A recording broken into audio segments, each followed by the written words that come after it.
The following program is of adult nature and may be inappropriate for persons under the age of 18. Yeah, leave a message for Gary or you'll murder somebody, huh? Hello, Gary, it's Joe. I hope you know how to shine shoes. Good luck with your next career. Don't ever talk to me again. Effective right now. And have a nice day.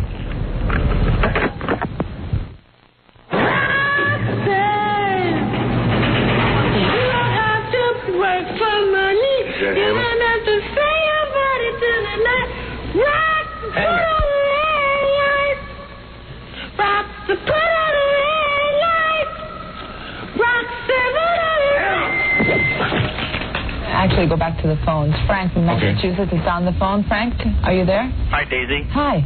You want Howard Stern's meat?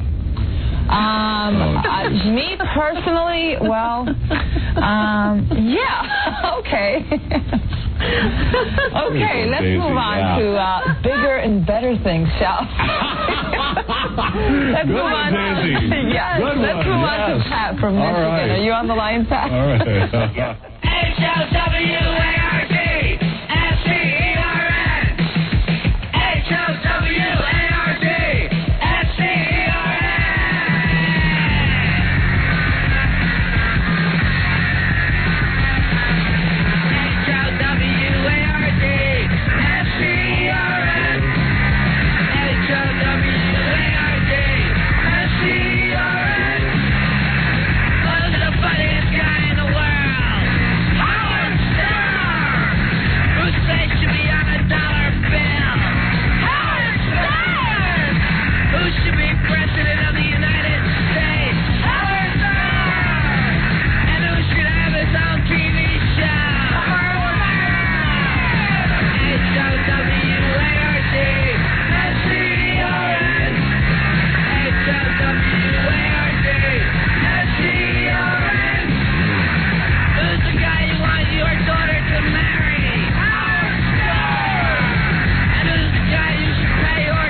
The guy most everyone wants to meet.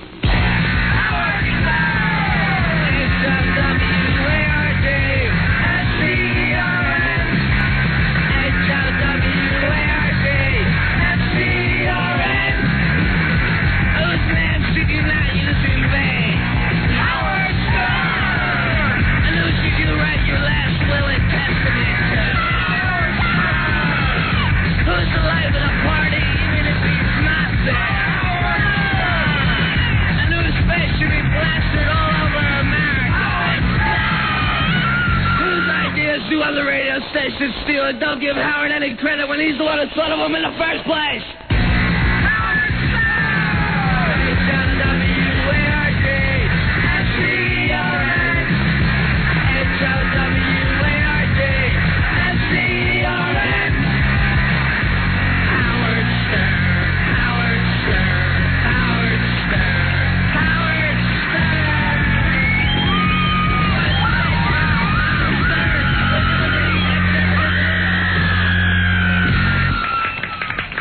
First on radio, first on television, and first in the hearts of his listening audience. Howard Stern is second to none. Humble, pious, just, humane, temperate, sincere, dignified, and yes, he wrote this. Howard Stern is none of these things. Never a more condescending egomaniac ever ruled the airwaves. But right now, New York needs this egomaniac like we never did before. Why is Howard Stern making the biggest sacrifice in running for office of governor? To put his radio, TV, and movie career in jeopardy while taking on the responsibility of running for the governorship? Well, we all have to make sacrifices. So, I am extending a challenge to all other supermodels out there to show their support for Howard Stern. And that means you, Christy, and Paulina, and Claudia, Elle, Cindy, and even you, Kate Moss. Help us make some history here. It's time to change to Howard Stern. Thank you. Hey, thank you, Carol All. And here he is, the man of the hour. You've heard of the New Deal, the Fair Deal. Here's the Stern Deal. Yeah. All right. Thank you, Carol Alt. Good to speak to you. Yeah. And good morning. It's going to be a great day on the show. You just got to stay tuned to see what happens. Even I don't know what's going to happen. Yeah. And, no, I guess that's it. I guess I got to take a break. Okay. Let me take a break, get things going right after these words. You're listening to The Howard Stern Show. Stay right there. It's The Howard Stern Show. Here's Howard.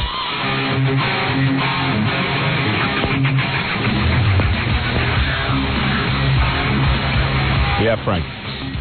Good morning from Arizona. Let's see, I was wondering about if you had a bowel movement yet. I was worried about you. Yeah, I had a bowel movement yesterday, but it wasn't complete.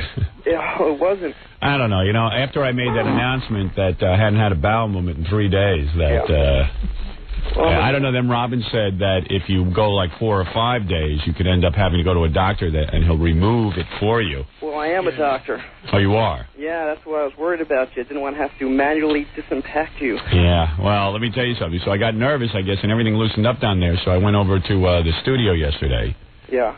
And things relaxed back there, so to speak. Did you go to the trailer? No, I went up to the dressing room. Aye.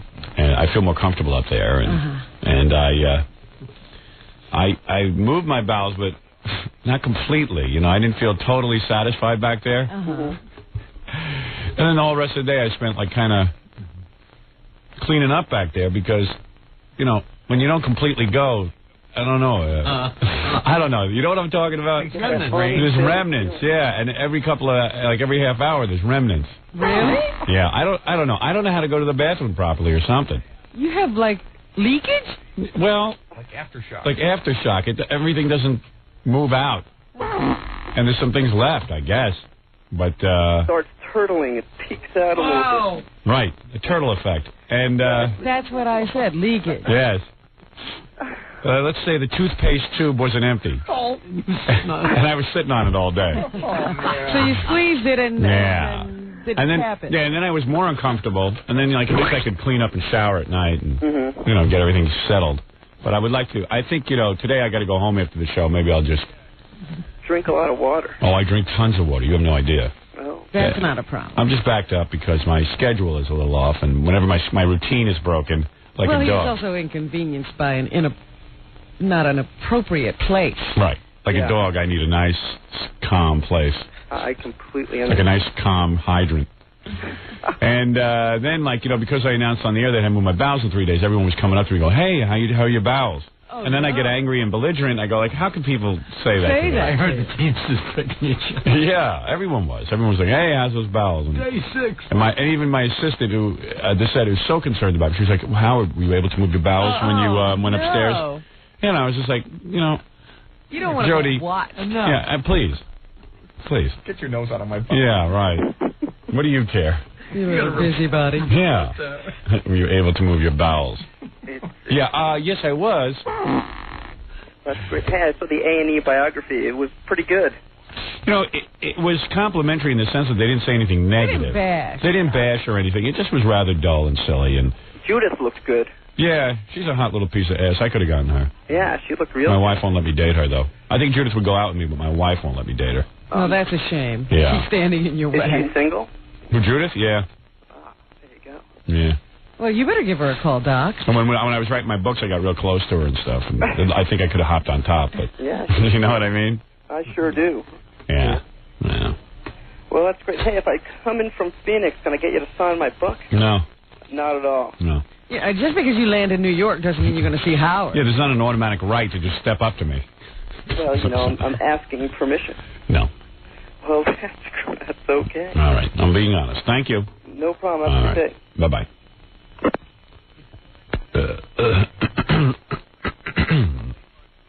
Yeah, I mean, like I was talking to my parents, they thought it was an awfully dull biography, you know. I said, yeah, of course it is. I said, I wouldn't cooperate. They didn't have an interview with me. They didn't have an interview with anybody who knows me. They didn't have an interview with your parents. They didn't have an interview with you. I mean, you know, or my wife, or anybody, or Fred. I resent that nobody ever even asked me. Well, because they know you're not going to do it. I like to say no Yeah. on my own. I like to know why Judith does it. I said Judy can't resist a TV camera. She's a publicity hound. Yeah, she can't resist. No, her and Dick Cavett. Boy, is Dick looking funny or what? Yeah. And there's this guy, Jeff, they interviewed, a guy I worked with at WRNW for about 3 seconds, and a guy, Scott, who I knew in high school for about 5 minutes, who had nothing to do with me, and I had nothing to do with him. Yeah, and he's talking about how I was a failure with ladies. I had a girlfriend all through high school. I didn't see this guy with any women. Take a look at him and take a look at me, and you guess who had more girls. Why are you arguing with him? I don't know. It's just kind of weird that, because the only people they can get to participate in these things are people who aren't my friend. Yeah. Anyone who's a friend of mine wouldn't participate. That's the point. If I'm going to do a biography, I'm going to produce it. You didn't know that guy that well, the high school guy? No, not at all. Because he was like an authority. I played cards with him maybe 4 or 5 times at his house. And, but, you know, he's become because I mentioned him on the show, they got his name. Well, I noticed that people, if somebody knows somebody who got famous, he's talking about how he was a ladies' man, but I wasn't, and he was good at sports. This guy was good at nothing. Nobody's doing a biography on him, Howard. Right. Nobody cares whether he was a ladies' man. I know. It's just weird. And you know what he's doing? These guys don't know me. They read my books, and then they quote from the books. Sure. They have no idea. They need somebody to talk, I suppose, so these guys get to read from the book. My wife and I were laughing because that guy Jeff they interviewed, who worked with me at WRNW for about a second, we were laughing because he was commenting on the relationship I have with my wife. I don't even think, he barely knows my wife. Yeah. My wife met him once or twice, and she was just laughing that this guy has no clue. And that how I got into transcendental meditation to find myself and find my middle. He wouldn't know why I got into it. I never discussed it with him. When did you know him? In high school? No, at WRNW, my first radio station. He was a copy. He used to write copy. And it was a basically meaningless job. Ugh. It was just a joke. I mean, you know, and it's just like... but it's not A&E's fault because they're not going to be able to get a hold of anyone who matters to me because I wouldn't be friends with them anymore. I thought the high school guy talking about how he could recognize your comedic brilliance at that age, you know, when you were in high school. Like, if you didn't turn out to be Howard Stern, he probably would have said, oh, that guy's a jerk. Yeah. Well. All of a sudden he recognized He's not a bad guy. He's a nice guy and everything. He was just one of those guys. And I didn't hang out that much in Rockville Center. I had friends in Queens. I had a girlfriend in the Bronx, and I used to go there every weekend. I mean, I don't know what he's hallucinating. He's got a whole history with me now. You know. Whole big history. And quite frankly, we weren't all that close. I mean, we were acquaintances. You know. I don't know. But it, you know, it's like they can't get a hold of anybody. They got to get a hold of somebody. I don't even know why you're having this discussion. No. Nobody remembers him from that biography. You want to... you bring him up. You want to change the topic? Go ahead. I mean, I got, you know... You just go on and on and on. I still don't know. Darling, I got 4 hours to kill. I think you know that. Yeah, she's in a hurry to get to the next thing that it's simply the why even give it energy. I see. All right, then we'll stop, I guess. Arguing with him. He's not even here. That's not... Chris, you're on the air. Hey, good morning, Howard. Hey, I read an article on radio... I just picked my belly button. I'm smelling my finger. I love that. I love the smell of my belly button. What does it smell like? It's got a faint little odor. It's nothing obtrusive. Well, how would you It smells kind of like... It's really nice. I love it. You like your farts, too. I do. Here, Jack, you want to smell? I live for it. Come here, Robin. No, thank you. I have great smells. Why don't you bottle it and try to sell it? I just love the smell of belly button. Recreate that since it's so wonderful. I love a woman's belly button. Everybody's looking for a good scent, Howard. Love women. I love women. Oh, no, you don't. I was thinking about you yesterday. Go ahead. You have the worst rap in history. Yeah? Yeah. I listened to you. Yeah, I saw your rap. I listened to What was you. my rap? You said the same thing to that girl for 2 days. Yeah. I love your body. Hey, she ended up in my trailer, didn't she? Doesn't matter. Oh. She was thanking you for being in a movie. Right. Nothing happened anyway. Very beautiful woman in our movie. I'll tell you who it is at a later date. I don't want to release too much, but, you know, there's a little bit of a nude scene between me and her. And after for 2 days concentrating on how much you love her body, you say, and I don't think it's physical. Right. I don't think I love you for your physical. I like your personality. And then they all ignore me. I said, this is so pitiful. Yeah, well. You should have been sitting where I was sitting. For 4 hours, it was Did you really dream about me last night? For 4 hours, you couldn't. Hey, there was a beautiful woman. There's a beautiful woman telling me that she was thinking about me last night. After you said, "Did you think about me last night?" Yes. Prompted. Yeah, that's it. What do you care? I saw your rap with Walt. Oh, don't even start. Don't even start. You can't take your eyes off of what you were doing to pay attention to me. That's true. I'm so happy on the set when there's like a nude woman or something, because that makes it at least fun. You know what I mean? It's like, you should see me on days when there's like just guys in the scene. I'm like, oh, Christ. Miserable. Get me out of here. Yeah. What's wrong with her there? Yeah, like she's naked and I'm complaining. You know what I mean? There's a naked woman on the set and I'm complaining. That's painful. Yeah, I'm like, I want to go home. I want to go to sleep. You know? And then as soon as she left, did you notice I ended the night? They wanted to shoot miserable. They wanted to shoot another scene. I said no. He closed down like an empty factory. But those guys want to shoot all night, get naked women on the set, and I'll stay there. It's like they unplugged you. Yeah, they're stupid. Well, you did pitch in that little thing to the girl. You said, you know, you really could hang around the set if you wanted. She told me she wants to do that. She said, I'll stay here the rest of your shoot. I'll be nude, and you guys can just, like, watch me. We're going to hang her from the ceiling. Yeah, we can do Put her stuff. on a swing, Jack. Yeah. Anyway, this is Chris. Go ahead. Did you want to say something? Yeah, over the weekend I was reading an article on Radio and Record that CBS is looking, right now it's negotiating to buy out Evergreen Media, you know, the company you're suing. And I was wondering if I can get your output on that. I don't care who buys them. I just want my money. Well, you should get your money. If CBS... I still haven't got my money from Evergreen Media, which is the biggest, like, it really makes me sick. The company I'm suing, Evergreen Media, I'm suing them out of Chicago. Right. They owe me money. It's point blank they owe me money now. I've been suing them for over 2 years. And this is what it takes to get paid. You have a contract. I have a signed contract, and I can't get paid, and I can't get this thing to move along any faster. I just can't. This is the way it goes. I could get this decision made in 5 minutes. Solomon could decide this in 1 minute. Well, if they wanted to go to court.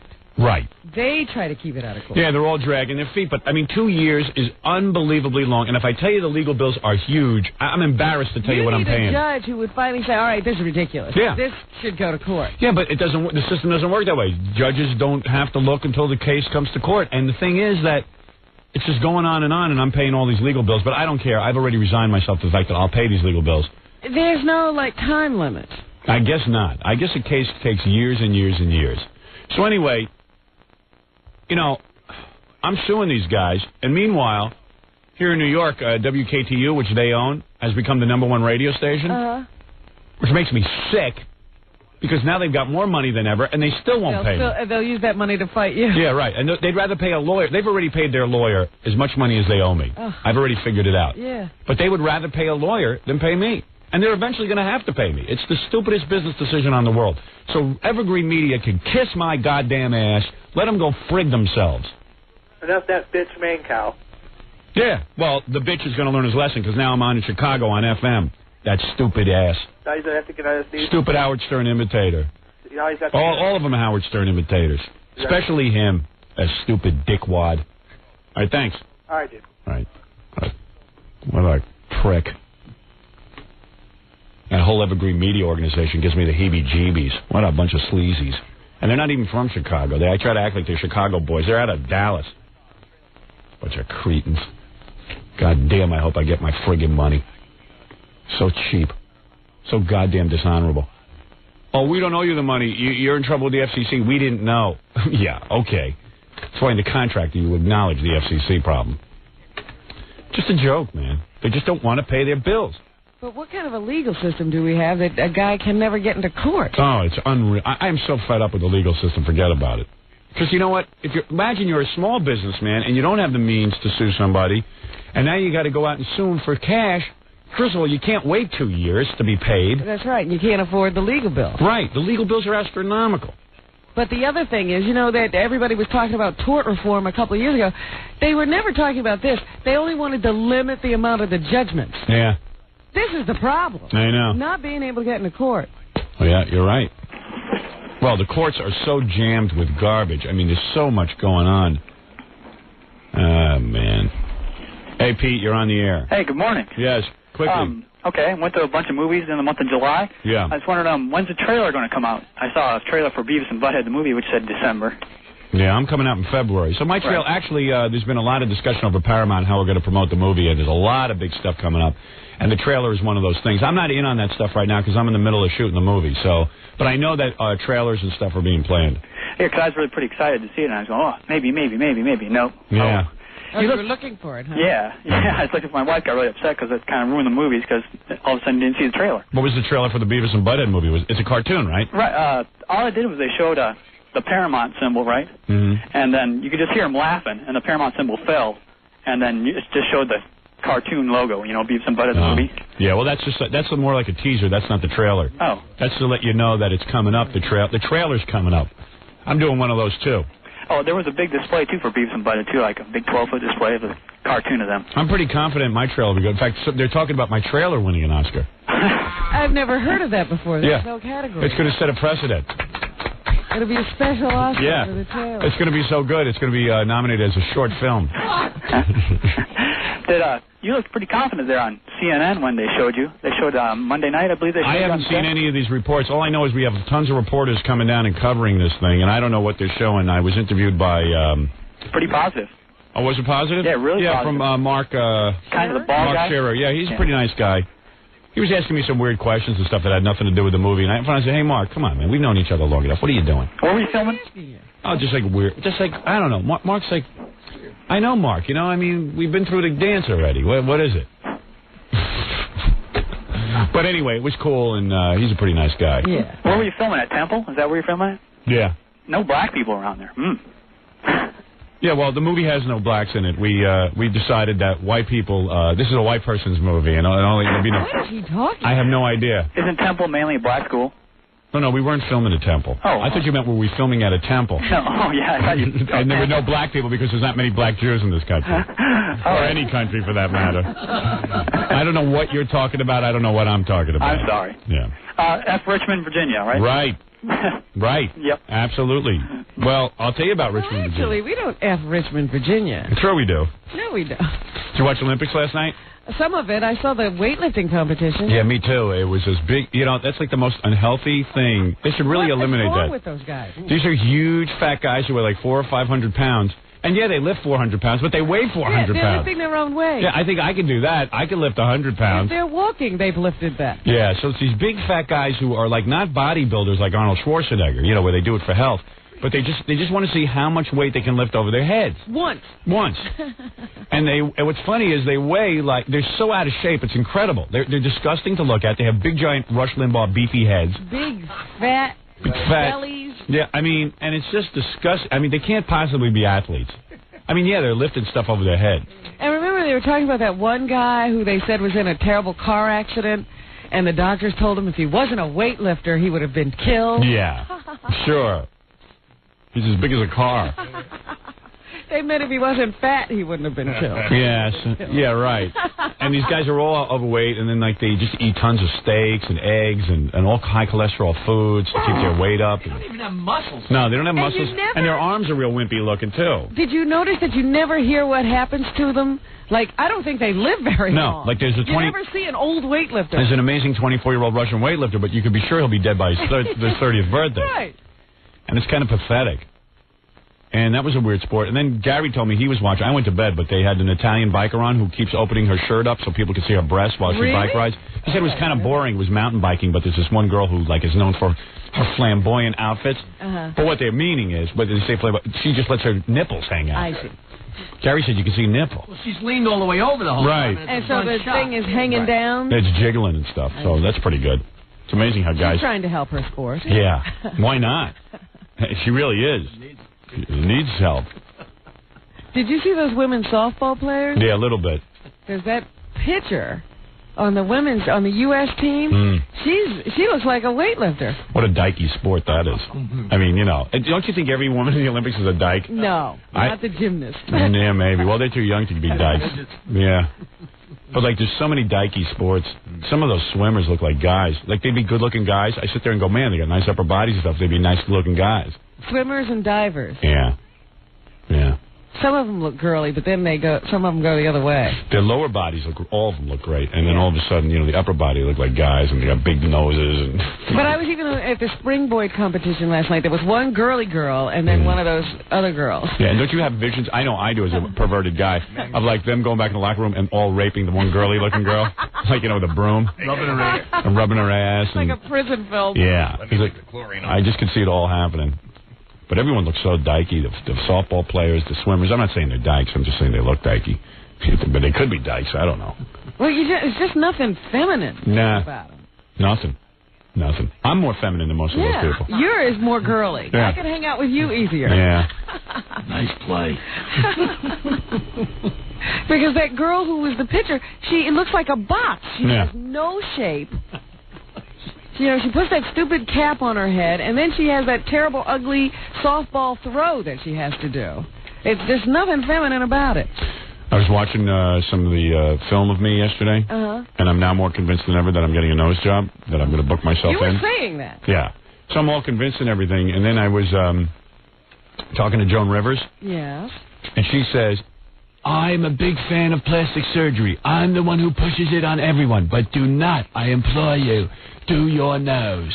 Really? Yeah, and I was like, what? Because she tells you not to. I was even talking to Kenny, my makeup guy, and he says, you want to know something? All these other people are full of crap. Because a lot of people were saying, oh, your nose looks really nice and all that, and we like it, it has character. He said to me, go do it. He said, yeah, which I appreciated. He said, do it. You're right. He says, you're going to be happier. You're going to look better. Because he's a makeup guy. He knows. At certain angles in the movie, I look absolutely spectacular. I look handsome. I have never seen a face like mine. I don't know. Do you see your face this way? You have sides. I do. I definitely do. I have sides. I've heard that of people. Yeah, I almost look like a movie star. I look like a handsome man at certain angles. I don't say a great-looking guy, but I mean okay-looking. Like you'd say, hey, he's not a bad-looking guy.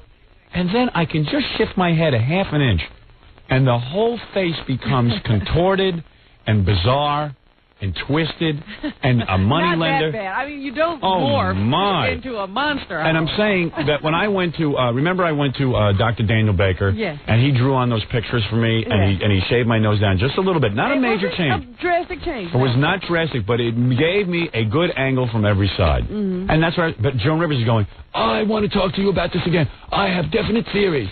Your nose is your trademark. Barbra Streisand never got a nose job. Which I don't believe. I think she has had something done to that nose. Yeah, I don't know what she did to her nose, but you know what? Barbra Streisand should have gotten a nose job. I mean, Barbra Streisand is not a good-looking girl. Yeah, what do you mean, Barbra Streisand? I don't want to be Barbra Streisand. What the hell am I going to do, Barbra Streisand? That is not a good reason to not do it. So I was thinking, I'll check myself in. It'll take 2 weeks. I'll heal up over the vacation, and it'll give me something to do anyway. What vacation? Well, in December. Oh. Before I go out and promote the movie. And I'll go on TV. I'll look handsome. And no one will even know. I mean, I'll tell everyone, but no one will even know. I mean, it'll be still me. She goes, I'm afraid. What, did she think you were going to get her nose? No, yeah. Well, she thinks that people can change their face too much and then they're not identifiable. And I'm like, please. Yes. Please, let me be a little less identifiable. It's okay. All right? Jesus Christ. I don't know. I think I'd be more handsome. It wasn't for any other reason except that she thinks it's like a trademark or something. I don't know. I got to talk to her some more. We should call her. Yeah, I would like to know why she's discouraging it. No, for some reason, she has this theory about my nose or something. Like you're Durante or something. Yeah, it's not about my nose. You don't want to be Durante. Yeah, I don't want to be Durante. Durante did movies. And then Kenny also said to me, look, if you're going to do something, I would do your nose and for Christ's sake, your lower teeth. And I said, you know what? I can't. He's really picking you apart. Well, no. I asked him for it. I asked him to be brutally honest. And you know what? I appreciated it. I hate really kiss asses. He really was. Huh? And then I said, you know what? I've gone to the dentist. I can't do anything with my lower teeth because. Why not? They're so crooked. I can't put like a veneer over them or anything. You can't. They're too pushed out. They would look like big, thick chiclets, and I don't want that. So there is something you can do. Well, I can shave these down. You see this on top? I can shave those down a little, but they might be a little sensitive. You could wear braces. No. You could get some teeth. That'll take 6 years, darling. You could get those things pulled apart. Yeah, wear braces. That'll look worse. Grown man with braces. That always looks so odd. Oh, please. These adults with braces. I say give up. All right, I got to take a break. I'll come back. There's still some people on the phone, and I got a ton of stuff to do today. There's people dropping by. And, F. Ken. All right. He's right, man. He's right. How many many people... Wait a minute. Let's take a vote. But an honest vote. But how many people have told you not to do it? You don't have to do it, that are in this movie thing. All right. Colleen, the hair lady, who I trust, she said don't do it. All right. She said, I think your face has character. I'd hate to see you lose the character, blah, blah, blah, blah, blah. Okay, character means ugly. Oh, stop it. Go on. And Ken says, do it. Do it. Yeah. All right. And Betty said, don't do it. You look too pretty. And I went, pretty? I don't think there's any chance of me looking to be all right. Pretty is not a word you know. Yeah, too pretty. Too pretty. I don't think I'm pretty. I don't think I'm a pretty guy, okay? So, she said you shouldn't do it. And then? And that's it. What, Ivan hasn't weighed in on this? No, Ivan is busy with Robin Williams and Billy Crystal. Ivan weighed in. He don't care. He don't care. God knows where I don't know where he disappeared to. And haven't heard from him in months. Ivan. That's another thing Peter Graves got wrong in the biography. He said the movie was being directed by Ivan Reitman. Well, it's produced by Ivan Reitman, directed by Betty Thomas, but it's all right. All right, let me take a break. We'll be back right after these words. We'll return to the Howard Stern Show after these messages. 97.1, The Eagle. Ever wonder what Fafa Fooey's first day on the job sounded like? Look, I know that this is your first day and you don't really know how things work around here, so I will tell you. You have no brain. No judgment calls are necessary. What you think means nothing. What you feel means nothing. You are here for me. You are here to protect my interests and to serve my needs. So while it may look like a little thing to you, when I ask for a packet of Sweet and Low, that's what I want. And it is your responsibility now to see that I get what I want. Am I clear? What else can you expect from a guy who was told to... Shut up! Sit down! Right out of the womb. It's the Howard Stern Show. Yeah, I'll teach him. Yeah, I'll get him. I'll train him. Yeah. Looks like John Goodman bombed the Olympics, according to my newspaper. Did you see that guy? Yes, I did. Or is that a look-alike? The John Goodman look-alike. They're doing a psychological profile in the newspaper of the guy who bombed the Olympics. Well, they don't know that he's not arrested yet, Howard. Right. He's, according to some sources, the prime suspect. Yeah, he's my prime suspect. You've got him already. See, I know the plane was blown up by terrorists, but this guy, this is an inside job. Because the terrorists would have really blown up the Olympics. This guy was a loser. He didn't even hit, he accidentally killed people, I think. Yeah, I don't even think that this bomb was properly put together. But the profile's pretty funny. And if they can't prove he did the bombing, I say jail him and see if the bombing stops. All right? So they're calling him the Rambo crossing guard, you know? Yeah. The experts who spent 6 years setting up an elaborate network. This is a pretty good article by Andrea Pizer in the Post. She says, okay, so all these experts spent 6 years setting up an elaborate network of Olympic security, and they may have overlooked one basic principle. Always check references. That seemed to be a problem to me. Richard Jewell, the Olympic security guard who reportedly turned into a prime suspect for Saturday's deadly bombing, had a reputation for being the village Rambo in Habersham County, a rural area in the North Georgia mountains that actually sees snow in the winter. He was a fat, failed former sheriff's deputy who spent most of his working days as a school crossing guard and yearned to go further. But he lost his job on the county force after 6 years when he wrecked a squad car. Then Jewell got another chance. Did you know how he wrecked the squad car? How? They say that he was drag racing with another officer or something. He's like a fat Barney Fife. I mean, it's unbelievable. Jewell got another chance in April 1995 when he was hired as a security guard for tiny Piedmont College in Demarest, a town with just a few hundred residents, which is kind of funny because the guy has a hard-on to be a cop. Yeah. Anybody who gets rejected as a cop is a scary human being. All right? Yeah. Because cops, they're always looking for a few good men. Right. They don't turn anybody down if you can really do the job, if there's nothing wrong with you. Right. It's the psychological profile thing that they don't pass. And let's face it, the police officer's psychological profile isn't that difficult to pass. I've met some police. Yeah, I mean, you're talking about if you're a regular guy, they'll make you a cop. Yeah. So you got to be really touched to fail the psychological. You got to be falling below that regular guy thing. Yeah.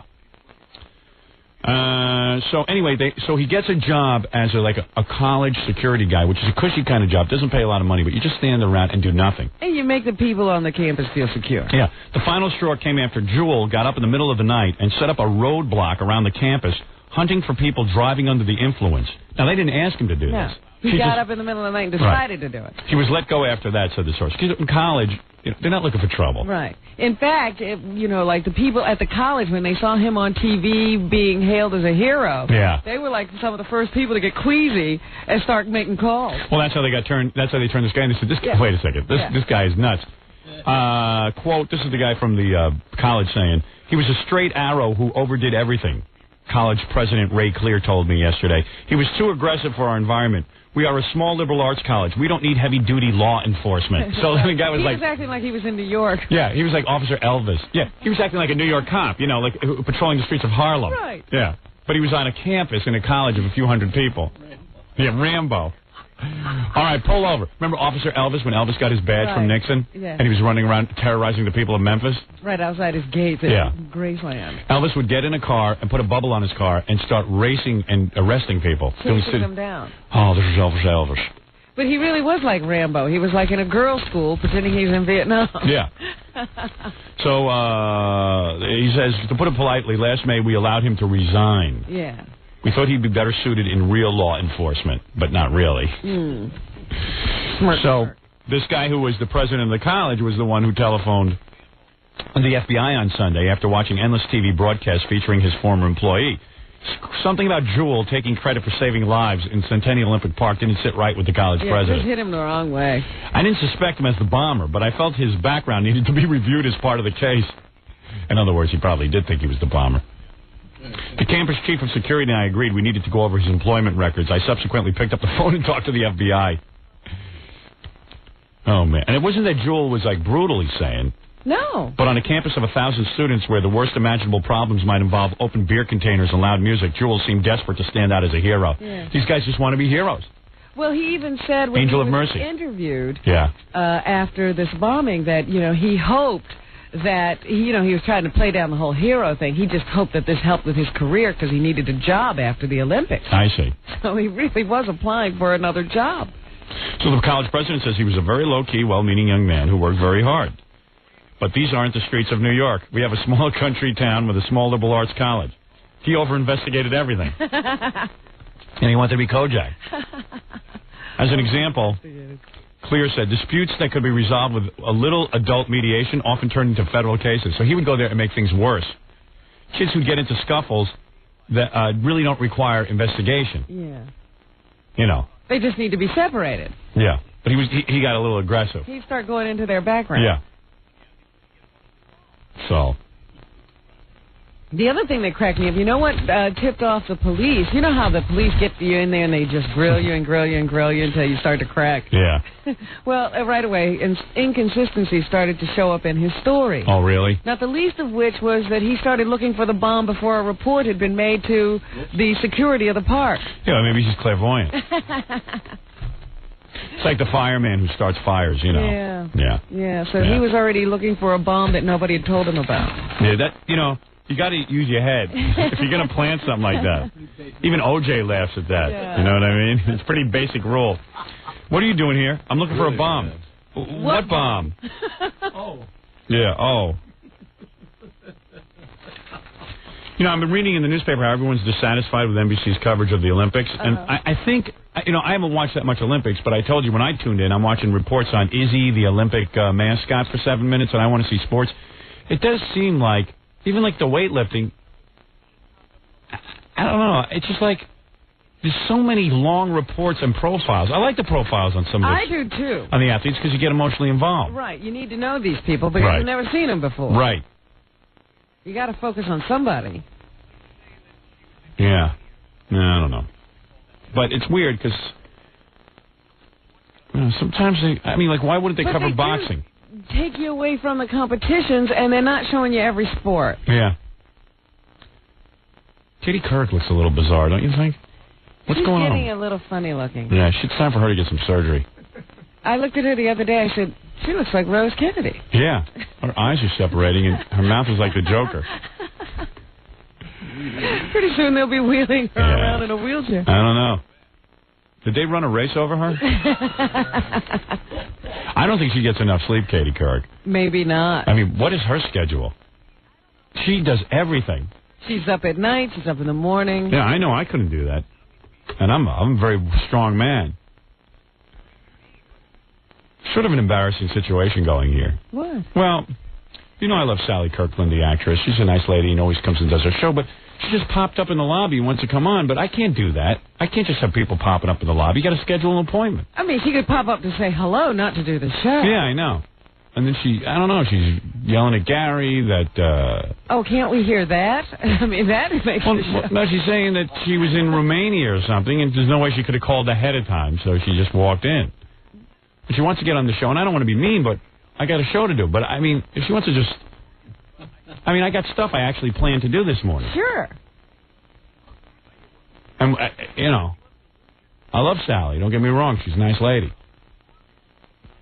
Would she do this on The Tonight Show? Well, they throw her right out of the building. I mean, she may have done this on The Tonight Show. Yeah, Sally could have. She might have done this everywhere she goes. Yeah, right. We're just the only ones who, feel bad. Well, what should we do? I don't know. You want to let her say hi real quick and then... But you got to explain to her. See, I don't know if letting her in encourages her to do this again. Yeah, I'll explain to her that I don't mean to be, you know, I don't mean to be mean, but even, you know, I have a show to do. Yeah. There's an agenda here. I know no one believes I have an agenda, but I actually have stuff I want to get to today. I don't even think Sally believes that. She thinks that, I'm just sitting here killing time. Yeah. And maybe I am. But where's Sally? She's coming. She's up there screaming, "You're lucky to have me in the building." Yeah, but. Uh-oh. Award-winning actress come all the way in from Europe, and the first thing on her mind is my friend Howard, who won't let me in his film, but that's okay. I love him anyway. I love you. You don't get me wrong. I think you're a great lady. You know what I mean? You better. But I was your first overground friend. Your first what? I was your first overground actress. No, you weren't. You have delusions that I didn't have any people on my show before you. No, woman overground. Yeah. Overground? No, I had tons of No, just sit there for a second. Are you crazy? What did you even talk? Hi, Robin. Hello. Hi, everybody. What are you dressed for? The Academy Awards? You, honey. Yeah, wow. You look great. You look great. You look terrific. You do. Yeah, I'm on Oprah today at 3. For what? Teaching her yoga and meditation. Oh, is that right? Yeah. Yeah, I mean, I dig you and everything, but you just can't come waltzing in here and... But it's you. And you're are you going to turn establishment on me? That I have to do everything by the rules and regulations? Yes. You used to love it when I came waltzing in on you. No, I don't. Yes, I never have. Robin, you remember. No, I don't. Yes, you do. No one does. Yes, You're the only one that does. But, I mean, it's nice that, listen, Sally's an Oscar nominee and all that stuff. Golden Globe winner. But let me tell you some good news. Golden Globe winner. What did you win the Golden Globes for? For her Anna. breast. Anna. Oh, for Anna. Right. For Anna. Okay. And, yeah, it's true you weren't in my... She's all angry because she wasn't in my movie. She did But you know what, Robin, I got to tell you. They asked me to test for 5 different roles. Well, that's because you insisted. Well, no, but I mean, I am a wonderful actress. I'm a wonderful actress. She goes, they asked me to test for 5 different roles. Right. Ivan's office. And then I sent over, 4 demo tapes or whatnot, all different characters, because there were 5 different characters. Right. They were sent back with no comment, no message, no thank you, but no nothing. They just arrived in a plain brown wrapper. Well, now, I ask you, Ivan Reitman, is that a way to treat a 5-time Best Acting, award actor? Oh, well, Ivan doesn't deal with that. But it's not over yet. Now, listen to me. Well, Thomas, explain to her. No, it should be... Wait, Sarah, can I just say something? Yeah. And I mean, I know you've won a lot of awards, but it should be you who should be thanking them because they took the time out to see all those tapes and stuff. They weren't originally going to test you, and then as a favor to Howard, they did. Right. Look at that smile. It was me what? No, but look at that guilty smile. It's not guilty at all. I had no control over this. Howard, I haven't hired the actresses in my film. Howard, are you doing well? Are you enjoying acting? I'm enjoying it very much. I'm enjoying the movie, and I think the movie's going to be a big smash. Have you cried on cue yet? No, there's no reason for me to cry. So it's a comedy. I don't think people want to see me there crying. Well, I just want to tell Betty this that is an Anna, too. Well, it could be, though. Right. But you want to tell Betty, my director, what? That I just worked with one of her best friends, Valerie Landsberg, Alan's daughter, in something called Women that Playboy produced for Showtime. Mine is called Hotel Paradiso, and I told Gary I just did my first spread for Playboy. It'll be out in November. Is that right? Yes, sir. Wow, And I just did my congratulations. Full frontal nudity. Full frontal nudity? Yeah, the whole thing. Bush, everything? Yes. Good for you. Yes. Did you groom yourself? Yes. Yes. How's Oh, good that? for you. Well, you have a beautiful body. Thank you. Yes. Now I have to get in a couple more things because I'm so excited. All right, and then I got to say goodbye because I got tons of stuff to do. I didn't know you were coming in. All right, but don't be. aren't you truly happy to see me? But Sally, why wouldn't you call? Right. I just got in from Europe. You want So- me to call from Romania? Yeah. If you're gonna There's just no drop phones. by. Robin asked me what I was doing in Romania. Okay, what were you doing in Romania? A film for children like your kids called Little Ghosts. Uh-huh. Right near Frankenstein's. Now, I got to tell you something else. Right near Before Frankenstein's that, house? Castle, yeah.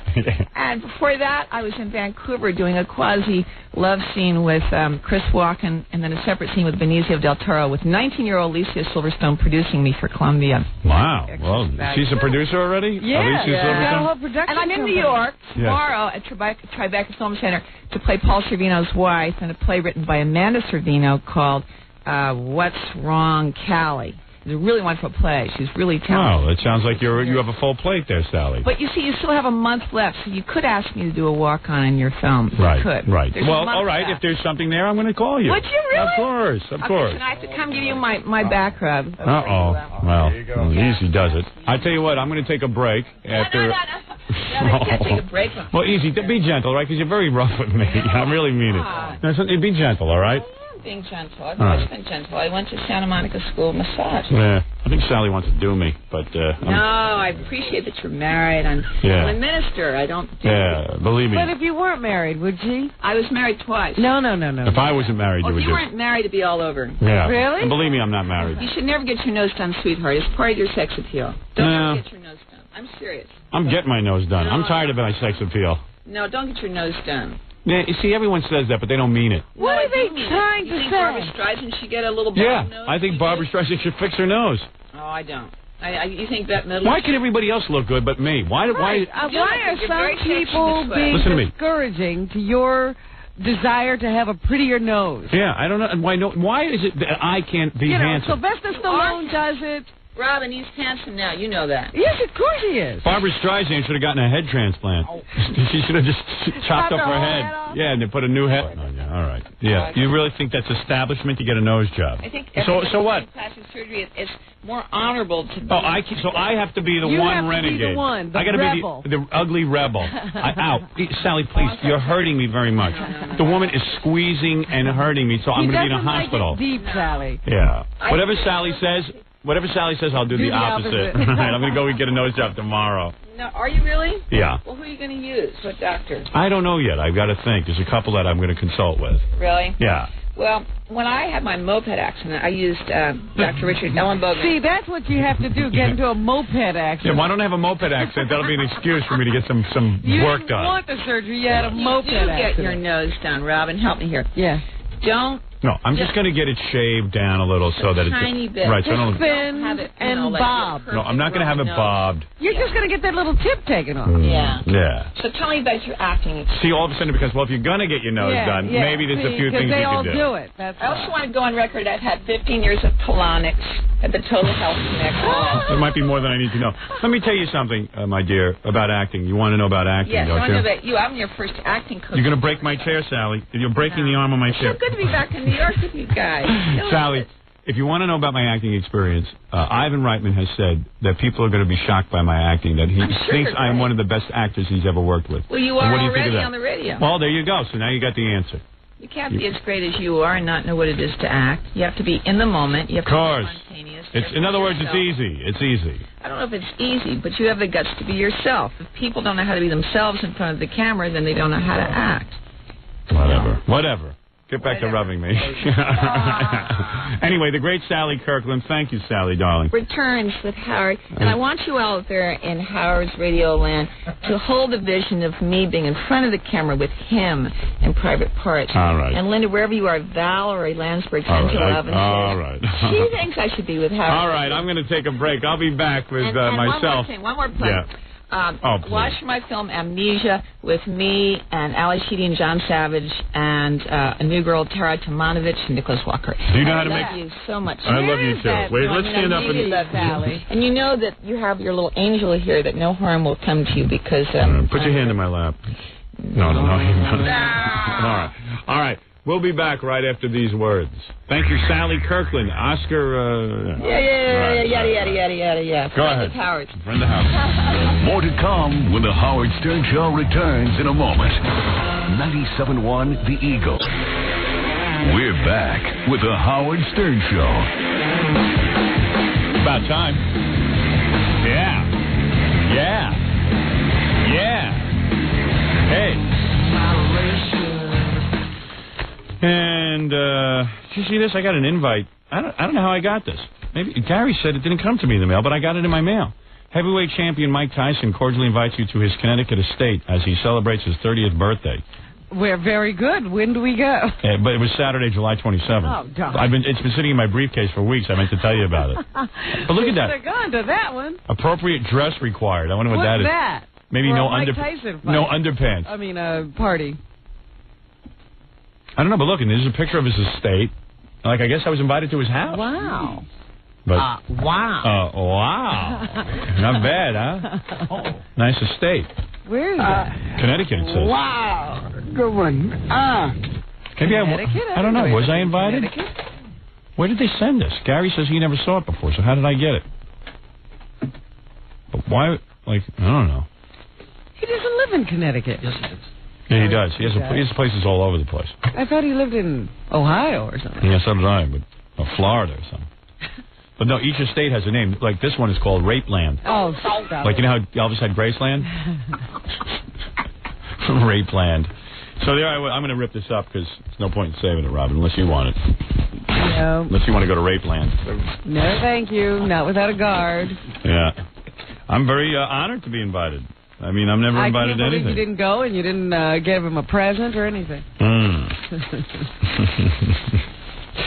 Well, I'm sorry. I forgot that I was invited.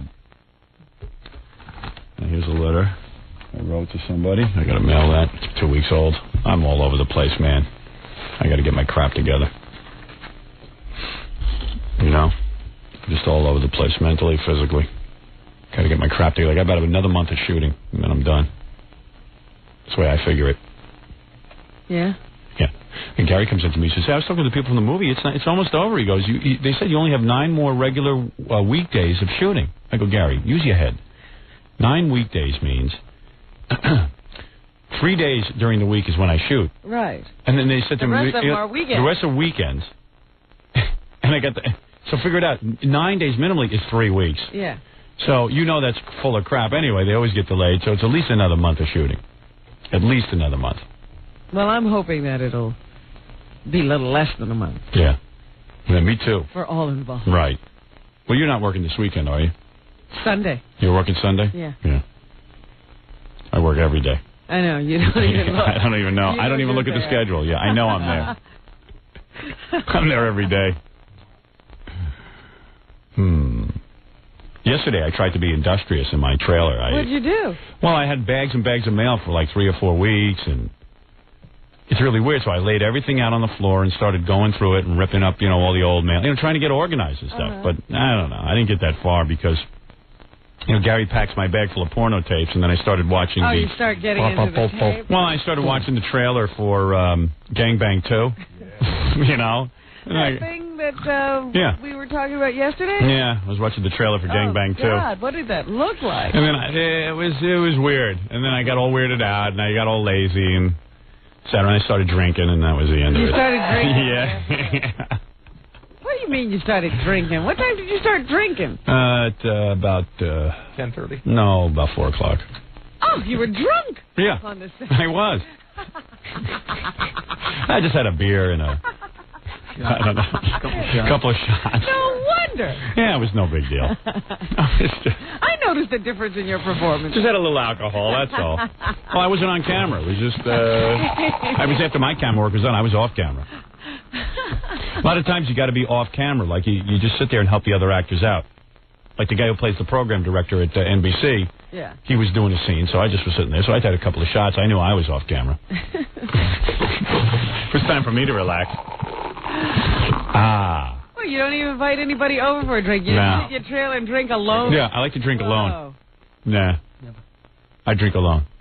You're like Judge Thurgood. Yeah. I drink alone. I drink alone. I'm a man. I don't need... I see these other people, they're all social drinkers. You're hardcore. Yeah, I'm a problem drinker. I don't even want to be around people. Right to it. Yeah. I skip social drinking. Never even had a drink so good. I drink to forget. Let me, hi, Fred, you're on the air. How are you, Fred? Yeah, I just heard the ratings out here in Phoenix are number one, the Arbitron ratings, but you never talk about Phoenix, man. We're number one in Phoenix? Yeah, the Arbitron ratings just came out yesterday, said you're number one. God damn, I didn't even know we're number one in Phoenix. You know we exist out here in the desert, don't you? I love Phoenix, man. I'm moving there when I'm done with this. We love you, man. We love you. Yeah, well, I don't know. Maybe I'll go out there. Hey, Howard Stern's king. I would go out there, but that's too far. And I don't have a girlfriend stashed away in Phoenix, so I'd be bored. Yeah, it's called. I'd like to have a girlfriend. I'd like to be like a rock star, have a girlfriend stashed in every one of our markets, state, huh? and then I'd go visit all the time.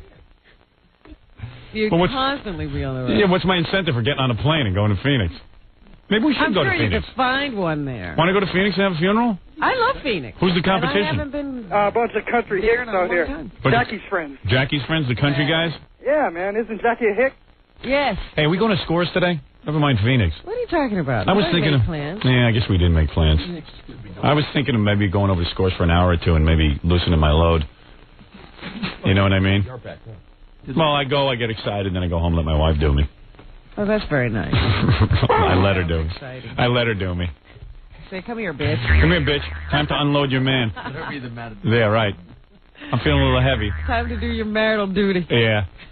My poor wife. I come home and I'm all horny, you know, and then because sometimes I don't get home for a couple of days, and then I get home and I lay on the bed nude, and I just lay there with my legs spread, and I go, okay, can you do something to me? She goes, well, what about me? I go, well, I don't know. I'm kind of tired. Could you just mellow me out here? Use your mouth. Do you, I mean, I don't even understand this. She's good with her mouth. Come home after a couple of days and hug your wife warmly and say, honey, I missed you? I told you, I lay down on the bed with my legs spread nude. I don't miss her, though. Oh, you're so sweet. I just need some sex. Honey, I'm fine I love otherwise. you. It's so good to see you. I like being on my own. I just need some sex. Since I'm too guilty to do it with anyone else, she's got to do it. So I lay on the bed with my legs spread, and then she uses her mouth for a couple of seconds, and then it's over. It's beautiful. Hey, Howard, I was seeing the A&E thing the other night. Looks like you were more wild when you were younger. Why don't you get wild and bust up the FCC again? I'll be quiet, you schlub. No, man, you're great. We're already number one in Phoenix. You don't have to be. Yeah, what do you mean wild? This is the wildest I've ever been. I don't know, knock someone out, kill someone or something. Kill someone. Yeah, that's the one thing I haven't done yet is kill someone. Hey, how about it? All right, Dickwad, I got to go. All right, let's go. Hey, congratulations on me being number one. Hey, no, congratulations to you. We love you out here. Of course. Later, man. All right. We're number one everywhere. Don't shoot a cactus. Right. Oh, man. F Phoenix. They run around shooting the cactus out there. Yeah, I've been out to Phoenix. Everyone's got a gun. It's cool out there, man. And they shoot up the cactus. Because you always have to look at the cactus, and I go, what's wrong with it? It's all dying. They go, well, all the people shoot at it. Looks like people. Yeah. You know, owning guns, I have guns. And I'll tell you something, it's kind of boring because you really can't do anything with them? Well, you really want to shoot people. Oh. You know what I mean? That's what you really want to do with them. You want to shoot people? Yeah, I mean, what fun is shooting at cactus? The people in Arizona have been running around with guns for so long, it's like, there's nothing to shoot at. So the first thing you do when you get a gun, let me tell you what happens. You go to a firing range, right, okay? And you shoot those targets. And you go to the firing range, and depending on the firing range, they've got, I fired every gun there is known to man. I fired Uzis at the firing range. A Glock you fired? Yeah, I fired everything. What is a Glock? Because guys, I don't know, but I fired it. There's guys at the firing range who insist on me firing their guns. So everybody gives you their gun to try. Right, like you bring your own guns, but then there are guys who they can't. This is how it works, okay? They go to the firing range. There's a couple of different kind of guys. There's law enforcement guys who can carry guns, and they, quite frankly, don't even think twice about it. It's no big deal they carry a gun. They go there to bone up on their target practice, okay? That's one. Then there's another kind of guy, a guy who can't carry a weapon. So the only time he can carry a weapon is in his house, all right? How do you get the guns to the firing range? You have to put them in a lockbox. Okay. And carry them in, in your car. And you have to have a permit, but, that whole thing. All right. See, because I don't even know that. Right. I don't know how you'd get them to the firing range. Yeah. Hey, dude on the phone? Dude. Yeah. Just hold on. Let me get through this rap, and then I'll let you ask your question. Okay. Because you're making a lot of noise. So, you get to the firing range, right? And then, so there's law enforcement guys who go in, they shoot, they do their required time, and they leave. They don't care about guns. Because guns are second nature to them, and they get to carry them all day, and they're around guns, and they're getting their rocks off just carrying their gun. Then you got a guy who doesn't have a carry permit, and only time he gets to like walk around with his gun and fire it is at the firing range. So these guys show up. They've got holsters. I was going to say, do they have holsters? Oh yeah, they've got guns strapped to their legs. They've got guns strapped to their backs. They've got guns strapped everywhere that you can imagine. Okay? All right, they got guns everywhere. And they walk around, and they can walk around from booth to booth, the firing range, and walk around with their guns. Right. Then they see a guy like me there. They get a hold of me, and they go, Howard, you got to fire my gun. I consider it an honor. I go, well, I don't want to fire your gun. They don't normally let anybody use their gun. Right, but they walk around like they're cops, and they can carry, because it's the only place they can walk around carrying their guns where people can see them. Play the role. Right, they play the role. This is so weird. So they walk around, and then they insist.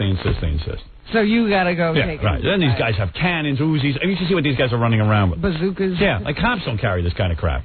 And they got all this stuff. And it's scary. You get there, you get really scared. You realize when you go to the firing range, you need to own a gun because you got to protect yourself from all the asswipes who carry guns. So it's scary. So then they bother you the whole time, and it's weird. All right. So then when you're done there, and you've owned this gun for a while, you realize, like people of Arizona, it's no fun to shoot in an indoor range anymore. You want to shoot at something. Now, some people have a whole problem shooting at animals and stuff, so they don't go that route. But they have to be outdoors and shoot their guns. So that's when they go and they start firing at inanimate objects outdoors. Because it's more fun to be outside, like a cowboy, shooting at stuff. I see. So then they go outside and they go to the cactus. And they start blowing off cactus, because at least you're outside shooting. It feels like you're shooting a real guy. You know, yesterday there was a squirrel in the studio. In our studio? Yeah. And I was so afraid that that's what everybody was thinking. Boy, I wish I had a gun. Really? Because they'd have all shot that poor squirrel. Got caught in it? Did it get out? I don't know. It was in there all day, I think. I think I ate it. But he was running around, and everybody was like, oh, there's a squirrel, and they were all like sort of chasing it around. I said, I know they want to shoot that squirrel. Yeah. My mom used to be deathly afraid of squirrels. Squirrels don't scare me because they're so afraid of us, they run away. Yeah, they never bother you. My mom would sit in her car in our driveway in Roosevelt and not get out of the car if there was a squirrel around. And there's tons of squirrels on Long Island. She would just sit there and go, oh, those squirrels are disgusting. They are filthy. Yeah, but she would sit in her car. I go, Mom, how would you know they're filthy? Who knows anything about them? Well, they're supposed to be rabid and diseased. I always thought they were kind of cute, though. They're so cute. Yeah. Rocket J squirrel. Yeah.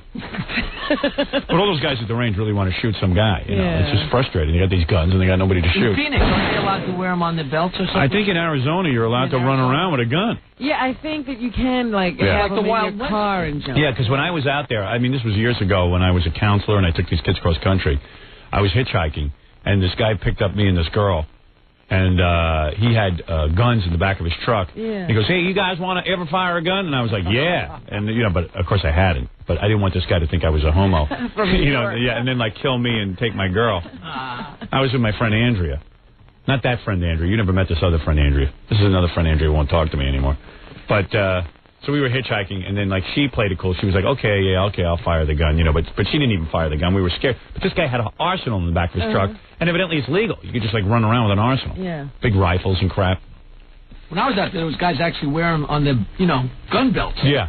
Well, because those guys are not giving up their guns. They don't care. They don't give a rat's ass what the government says.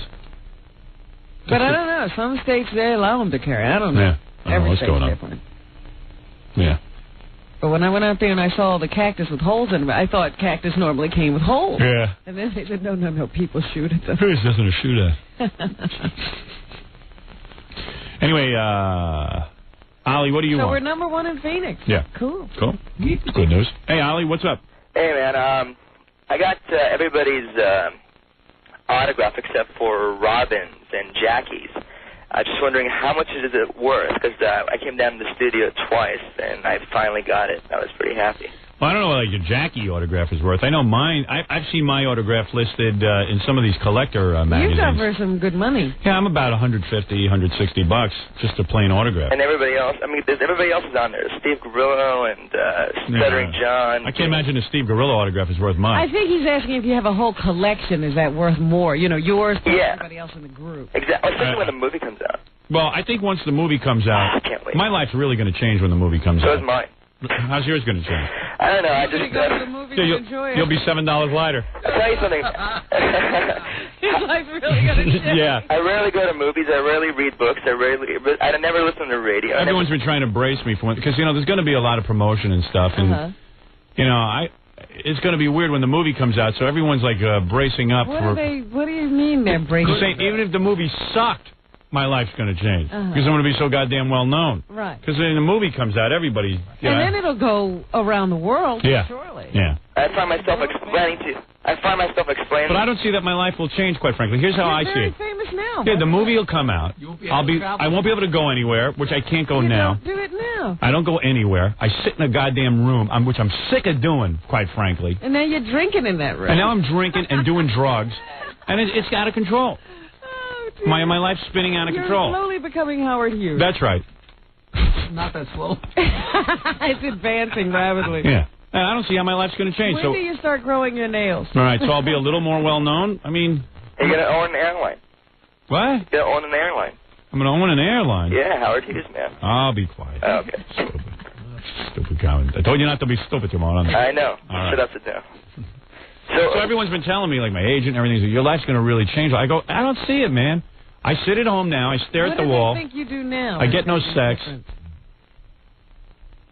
And, well, what's going to change? Well, if people think it's glamorous or something, I go, there's no glamour here. I'm sitting in a room.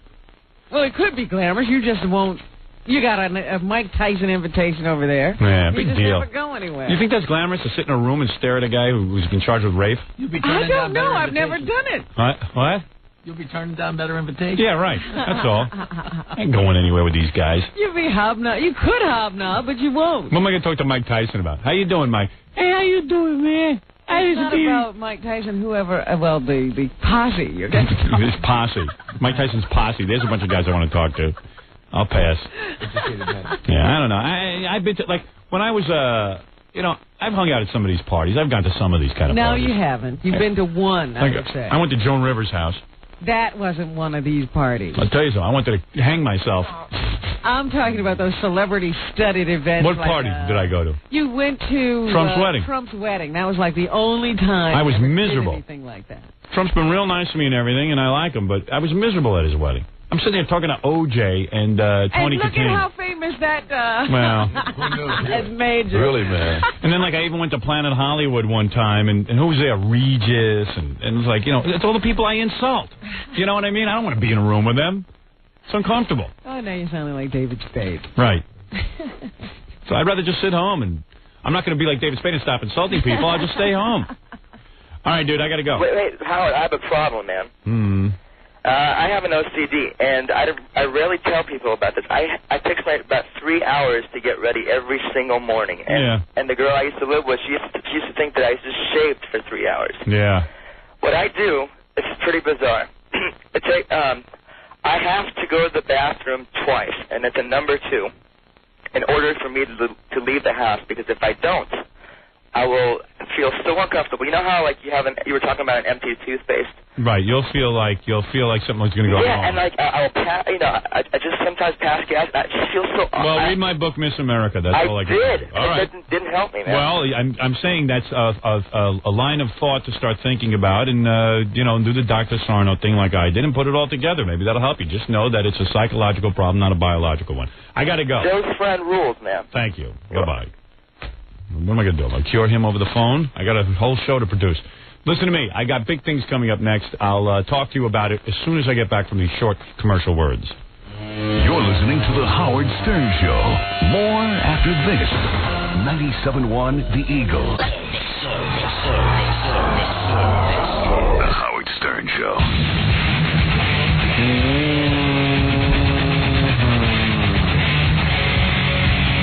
Yeah. Ha-cha-cha. Rock it.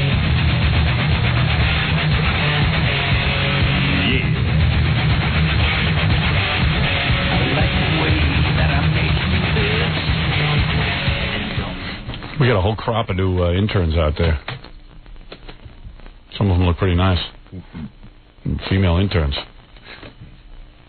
What's that, Jackie? What do you get, a rub down from one of the female interns? I was getting my back rub this morning. You get a little back rub?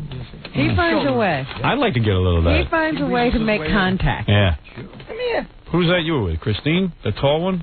Yeah, but sat down in cold sweat for all day. What name did you call her? I called her Leslie. Oh. Which is the other one. I used to call her, but they come and go so fast. I know. Well, how'd you work in getting a massage from Christine?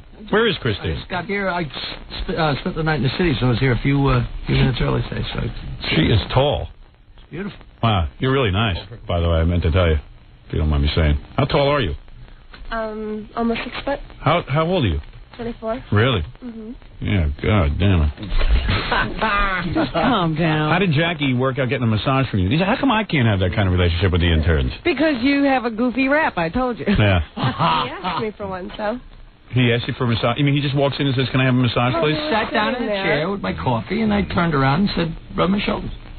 Well, it's, part of the intern's job. Right, I guess. That was in the job description? John spends 6 hours a day getting there are all these clauses. I would like to have affairs with my interns, but... They can't write that in. I don't remember that one. Really? That's that in the thing? No, I In didn't. the job description? No. Are you having a good internship? It's very interesting. Is it really? So you're what, 6 feet tall? Yeah. Boy, that's perfect for me, because I'm 6'5", you know. You're almost my dad's height. Yes. I'm almost your And dad. he's almost your dad's age. Yeah. How old's your dad? He's older than you. How old is he? He's like a real old guy? 52. Oh, 52. That's not real real old. old. Yeah, that's pretty old, if you ask Well, me. you're old, but... Oh, wow. I'm not that old. I'm really young looking.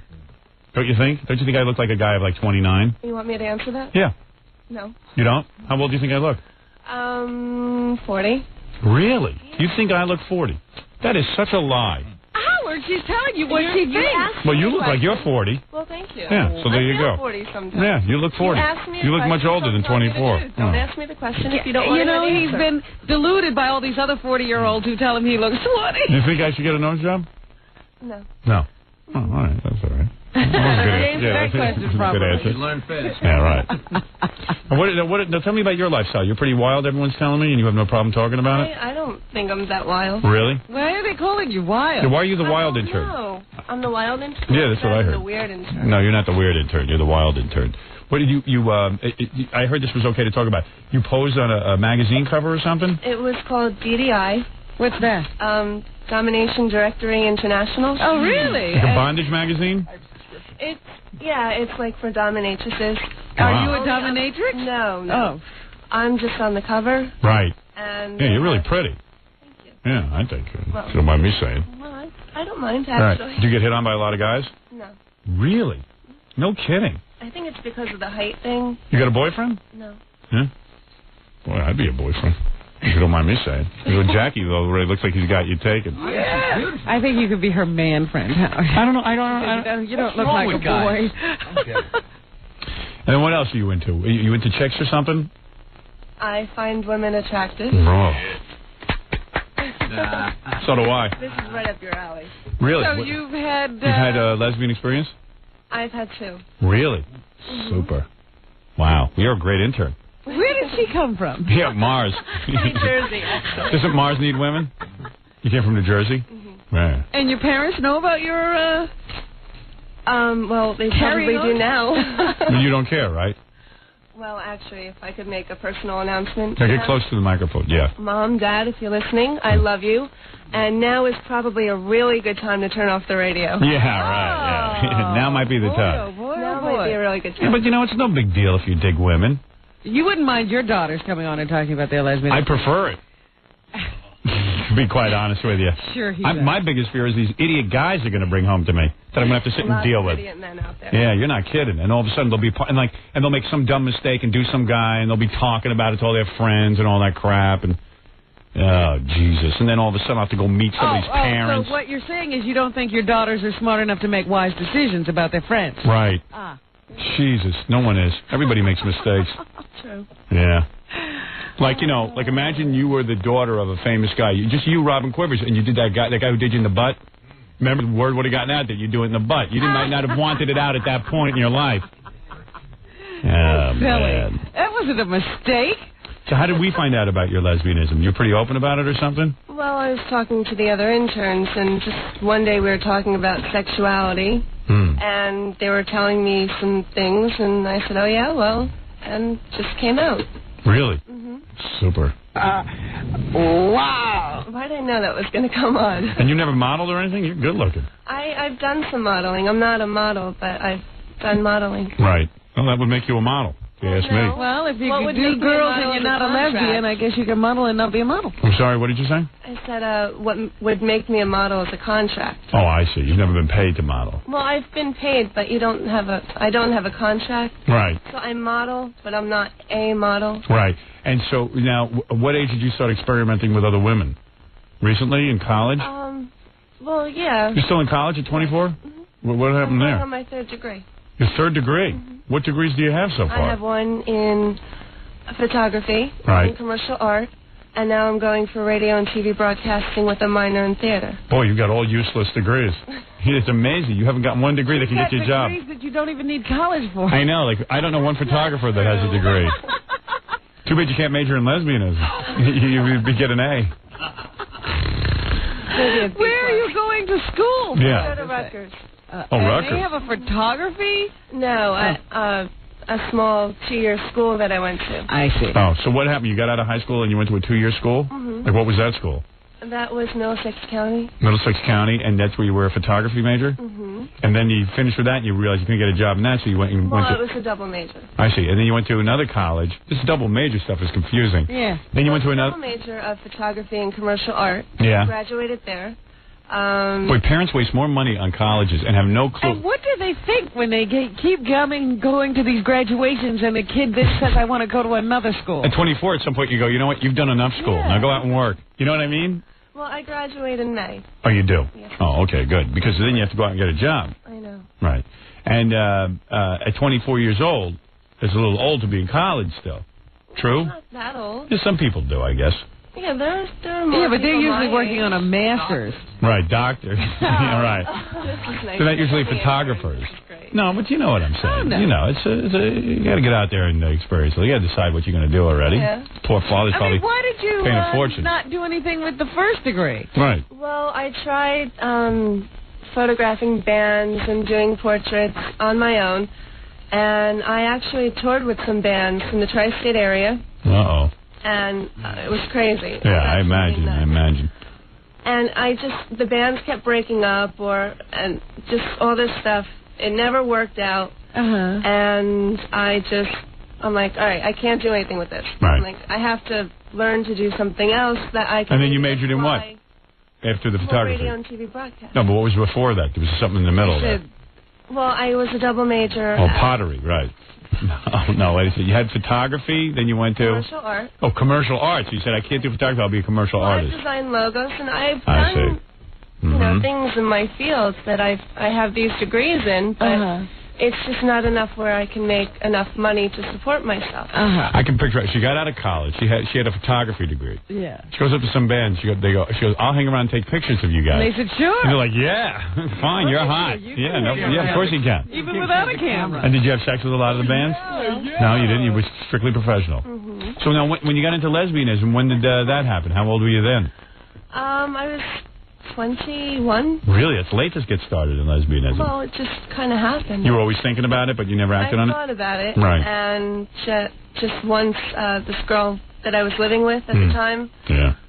she was a roommate of mine. Was she hot, too? Because you're pretty hot. She was okay. Okay. Okay. She wasn't my type. Right. We had discussed it a few times, and then just one day we were male bashing on the couch. We were getting drunk, and she just turned to me and she says, I'm ready. And I'm like, okay, for what? I had no idea what she was talking about. Guys would know, but women don't. I had no idea. I'm ready. She turned around, she said, I'm ready. I'm like, okay, for what? And she's like, I want to experience it.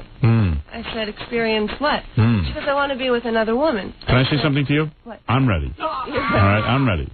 You understand? She hasn't been drinking. Oh, I see. Yeah, we're not on the couch. Yeah, all right, so she says, I'm ready. And what were you guys wearing? Like nothing? Well, no, we were on the couch. We were in jeans, T-shirts. Right. And she just said, I want to experience being with another woman. And I'm like, okay. I'm like, oh, me? Right. She's like, yeah. So we went upstairs. Gary, bring in some schnapps. Yeah, go ahead. And she had some conditions. Like, she didn't want me to touch her. Oh, there you go. She wanted to initiate everything. She did? Oh, she wanted you to lay there, and she would do everything. Yes. Oh, She wasn't ready for me to touch her. that's like my wife. No. I do everything, and she lays there. She's not ready to touch you either. Yeah, right. Yeah, so go ahead. And then it was just... This wasn't videotaped, was it? No, it wasn't. Too bad. Sorry. Yeah, it would look good on E. It just happened, and then afterwards... So what do you mean just happened? So all of a sudden you guys disrobed? Well, we took off our clothes, we got into... Like, how does that work? Like, you just take off your own clothes, or you take off each other's clothes, you start making out, or what? We took off our own clothes. Really? And I wouldn't let her kiss me because she smoked a lot, and she always had, like, really funky breath. So you didn't want to get into it? Kiss me, no. Well, it doesn't smell much better out of the other place, so... You know what I mean? But she wasn't doing that either. She wasn't smoking down there either. That's all. That's right. All right, so anyway, you're worried about smell. You're not going to get involved with anything. So anyway, that's going to hold you back from a lot of stuff. So, yeah, and you liked it? And so she did everything, and did you like what was done to you? It was nice. It was nice. You enjoyed it? Yeah. Oh. But then she got really psycho on me. Well, she didn't want you anymore. Well, this animosity developed between the two of us, and she started picking fights with me. And then 3 weeks later, we just had this brawl at 3 o'clock in the morning. And it was over. And the police came. You mean fist fight? It was, oh, yeah, my. it was. Oh, I'd like to have a fist fight with you. I'll kick your Let's butt. get You probably would. Well, maybe she was upset you wouldn't kiss her. When it was over and I was walking out of the room, her last words to me were, "Don't tell anyone." Oh. And I'm like, oh no. And then I was just normal to her, but then she was distant and she avoided me, and I'm like, all right, this is a problem. She can't handle it. Right. So I just gave her space, and then she started fights with me and arguments. And then it just was turned over. into a fight. And I moved out because we were taken down to the police station. Oh, my God. Fingerprinted. Well, my it wasn't goodness. that bad. But it turned out that while I was still considered hostile at the police station, Yes. so they wouldn't let me go back to the house. Boy, oh boy, you got a pass. So I had to go to my parents' house. Well, you know, looking at you, you'd never know anything. Never know that she'd get into a fist fight. I like you. Thank you. Yeah. Well, while I was at my parents' house, she broke into my room and trashed my room. She, like, ripped sheets from the bed. She took my drawers. She dumped them Boy, out. lesbianism is working out real well for you. So far. Now, what was your second experience? Well, the second one... One would think you'd never do Yeah. that again. I'd stay away from I her. was thinking the second time. But you're ready for it again, right? I mean, you would do it again. If the time was right, if I felt an attraction towards I another see. woman. Yes. I mean, I'm in college. Everyone experiments when they're in college. If you're looking at a guy who wanted to experiment, I just Nobody couldn't. would experiment with you. No one. I never experimented with lesbianism. No. No. Homosexuality. No homosexuality. No? I'm not interested in guys. I'm a woman kind of guy. You were never even curious? No, I had one might term a homosexual experience where I was a young boy of, I don't even know how old, 8, 9, I don't know, 10, I don't know how old 20, 20, I don't know, whatever it was. Guy asked me to touch him. I touched him a little bit, and then I backed off. You know, people think Howard's wild. He's not that wild. Yeah. He's not going to try anything. And what do you have, a nipple ring? Oh, God. Yeah. I'm going to kill Gary. No, Ralph told me. Tell people. Ralph told me you showed it to him. Did you show Ralph your nipple ring? Sort of, yeah. You did? Oh, why does anybody show me Sort anything? of. Either he saw it or he didn't. Well, I didn't just go, here, look at this. It's just very discreet. I Because see. I felt his. Right. And then he You have showed a it nipple to me. ring? Wow, that's hot. On a chick, you very rarely see that. They don't like to destroy their nipples. Does that destroy your nipples? Do your parents know about that? Yes, my mother does. So she's got to assume you've tried everything. That's a pretty good indication. I was going to get my navel pierced, but then they couldn't do it because they said it was too flat. Get out of here. A compliment. Wow. So I didn't want to leave without getting something pierced, so I said, okay. How did that hurt? Did that feel bad when you pierced your nipple? It was interesting. It was. It hurt, but it felt kind of good. Never understood that. It was like being bitten hard, but not too hard. I understand. Yeah, I think so. Yeah. Oh, and it's okay now? Yeah, it's pretty good. Hey, how can I go out with you? You want to go out on a date or what? Well, you'd have to be divorced first. I am. When did that happen? Well, I'm separated. I'm legally separated. I haven't been home in weeks. Legally Yeah, separated. legally I'm separated. You don't see me with my wife right now, do you? Everyone's worried about my wife. This is all a bunch of crap. All these women make it with married men all the time. You know what it is? I That you're won't. Yes, making you the would. request on the air. You're making it with lesbians, you can make it with me. Now, just be quiet. You're making the request on the air, Right. and they don't want to seem like such opportunists. I see. Yeah, you know what? If I did it in private, then it'd be You fine. get a lot more yeses. Yeah, trust me. Yeah, Yeah, we'll see. 10 seconds, I can corrupt you. Let's go to commercial break and we'll see. Yeah, don't worry about it. I have a common law separation. It's the same thing as a Common law divorce. separation. Right? 7 years. Yeah. That's right. I haven't had sexual feelings in 7 years. That's common law separation. She has cancer of the ovaries anyway. I'm not going to make it with a woman with cancer of the ovaries. And then well, why don't you hang out for a while? I want to hear the second time you had lesbianism. All right? Because I think that's going to be an interesting story, too. Yeah. Did anybody go down to the police station afterwards? No. Well, you're pretty hot. I'll tell you. I like you. Good intern. So sick of these boring interns with no life. Well, I'm glad I could help out. Right. No, you're definitely very attractive. I noticed you right away the first day because of your height. But I'm a professional. I don't acknowledge Oh, that. I understand. I'm not like Jackie getting massages. You know what I mean? Get over here. I just like to know, Joke Man, how you make the move to get her to massage you. I just would really like to complain about your shoulders. Yeah, I mean, No, I just walked in and sat down. maybe Christine could tell me. Yeah, tell me how he does it. Like, when was the first time you gave Jackie a rub down? The first time I was being held hostage, sort of. I Right. was bringing him something in the other studio. Right. And Fred had to leave the room. And he says, you're not leaving until Fred comes back. And goes, so while you're here, massage my shoulders. Oh, my God. When we were making Crackhead Bob? Yeah, Crackhead Bob. Oh, wow. So he's like, massage my shoulders. I'm like, oh, I understand. I'm an intern. I have to do these. Wait, was that or have a conversation with Crackhead Bob? Yeah, I see. So you were keeping her there for protection? Why am I so uptight about saying to one of the interns, can I have a back Because rub? you're a decent human being. Oh, okay, thank you. All right. That explains it. Thank you. Yeah. All right, let's take a break, and we'll be back right after these words. We'll be back with the Howard Stern Show. Don't go away. 97.1 The Eagle. You're listening to the Howard Stern Show. Once again, Howard Stern.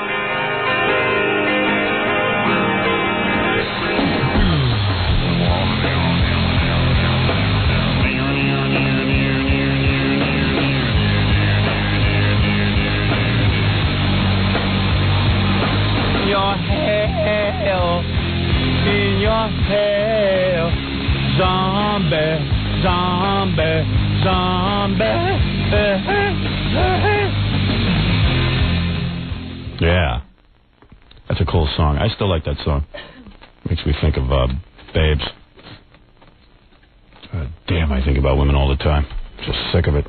I'm going to cut my penis off. Let me do. You think that would stop me from thinking? I still think about women, though. I don't think so. I think it's the testosterone, and if you don't have that, I think you'd calm down. Yeah. Might as well remove a portion of my brain. You know, we ought to really consider this. They do it to every other animal. Yeah. Spade. Ugh. I'm so backed up just from yesterday. Never mind today. Anyway, Christine, our new intern, we're getting to know her. We've been having some fun with her. She told us she's into the lesbianism, and she's a very beautiful woman, 6 feet tall, 24 years old. Very pretty. I've noticed you around here. I see you shaking that thing. But also a very good intern, very competent intern from what I understand. Thanks. You've been doing a lot of hard work. Well, it's not really hard. It isn't? You know, It's not too... hard for some of our interns. Yeah, it depends on your level. You know what I mean? Believe me, we've had people who've been challenged. Yeah, we have... Are you sure I can stay here? The photocopying can wait? Yeah. All right? Well, we have a lot of office work. That's true. A lot of people think that interning here, they're going to be like, playing butt bongo with be on me. the air or something. Yeah. I just read about that the other day. What, butt bongo? Yeah. Yeah.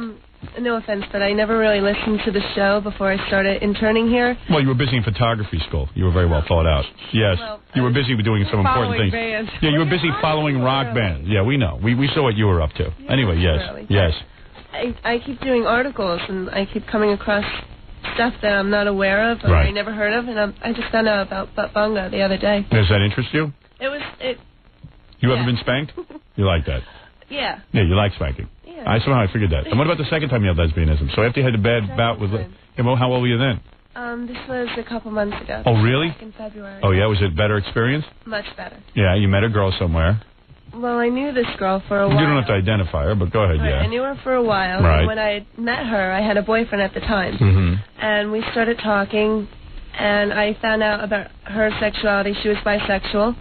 And Was she cute? She was cute. Right. And I never really divulged anything about my sexuality. I mean, I had a boyfriend. That was enough. That's all she needed to know. And then, not too long ago, just coincidentally, we met up. We started talking, and then she asked me if I could drive her to a nearby friend's home because she was working in the area again the next day very early. Cool. What was she wearing when she asked you this? She was wearing jeans and a shirt. Oh, everybody with the jeans. Shirt. Oh, little belly shirt, so she had a really good body. She was cute. Yeah, right. And I said, well, why don't you just come back to my place? How tall was she? She's maybe 5'7", 5'8". Oh, wow. So I asked her if she just wanted to come back to my place. So you were the man and she was the woman. Because you're taller. I was wondering how you came to that Just two big broads, you know? Oh, man. Yeah, go ahead. Well, she said that she would come back and I would drive her to work. I was going skiing the next day, so I was up early. Right. And I had fixed up the couch for her. And I went into my bedroom to get some pillows. Right. And I don't know why I did this. Maybe because I had just stopped seeing someone that I cared about and I was a little sad, right. a little lonely. And I went back out there, I put the pillows on the couch, and I said, you can sleep here or you can join me in my bedroom. Really? Hey, now. And I turned around and I walked into my bedroom, and I remember thinking, why the hell did I do that? I'm getting aroused right now. What was I thinking? I don't know what it was about that, but I just got aroused. Well, before I knew it, I turned Had around. she changed? Right Well, wait a second. Had she changed out of her street clothes into her? Well, no, she was still in her clothes. She's still in her clothes. You told her that, and then you were just in the bedroom, and I went in the bedroom. I turned back around. There she was. I'm like, oh, okay. And then what happens? Well. You start kissing? Well, I told her to take off her clothes. You did? Yes. You commanded her, like, take off your clothes. Take off your clothes. Really? Oh, boy. How'd that look? It was nice. Oh, man. I bet. What was she? She had big breasts? Average. What's average? C? Is C an average, Robin? I don't know. Well, I don't I want would to say say bigger than mine, but she was. What are you, about a B? Yeah. Yeah. You got nice ones, though. Well. Yeah. Well. They're nice. Yeah, they're nice. Like, how do I answer that? And she had, what, B's? She was a little bigger than me. Was she pierced? No, she wasn't pierced. Right. Tattoos? No, I was the one with tattoos. You have tattoos? Where do you have a tattoo? I have several. On your ass? I have one on my ass, one on my stomach. You know I have one on my ass? You know what it says? No. Fart maker. Did you know that?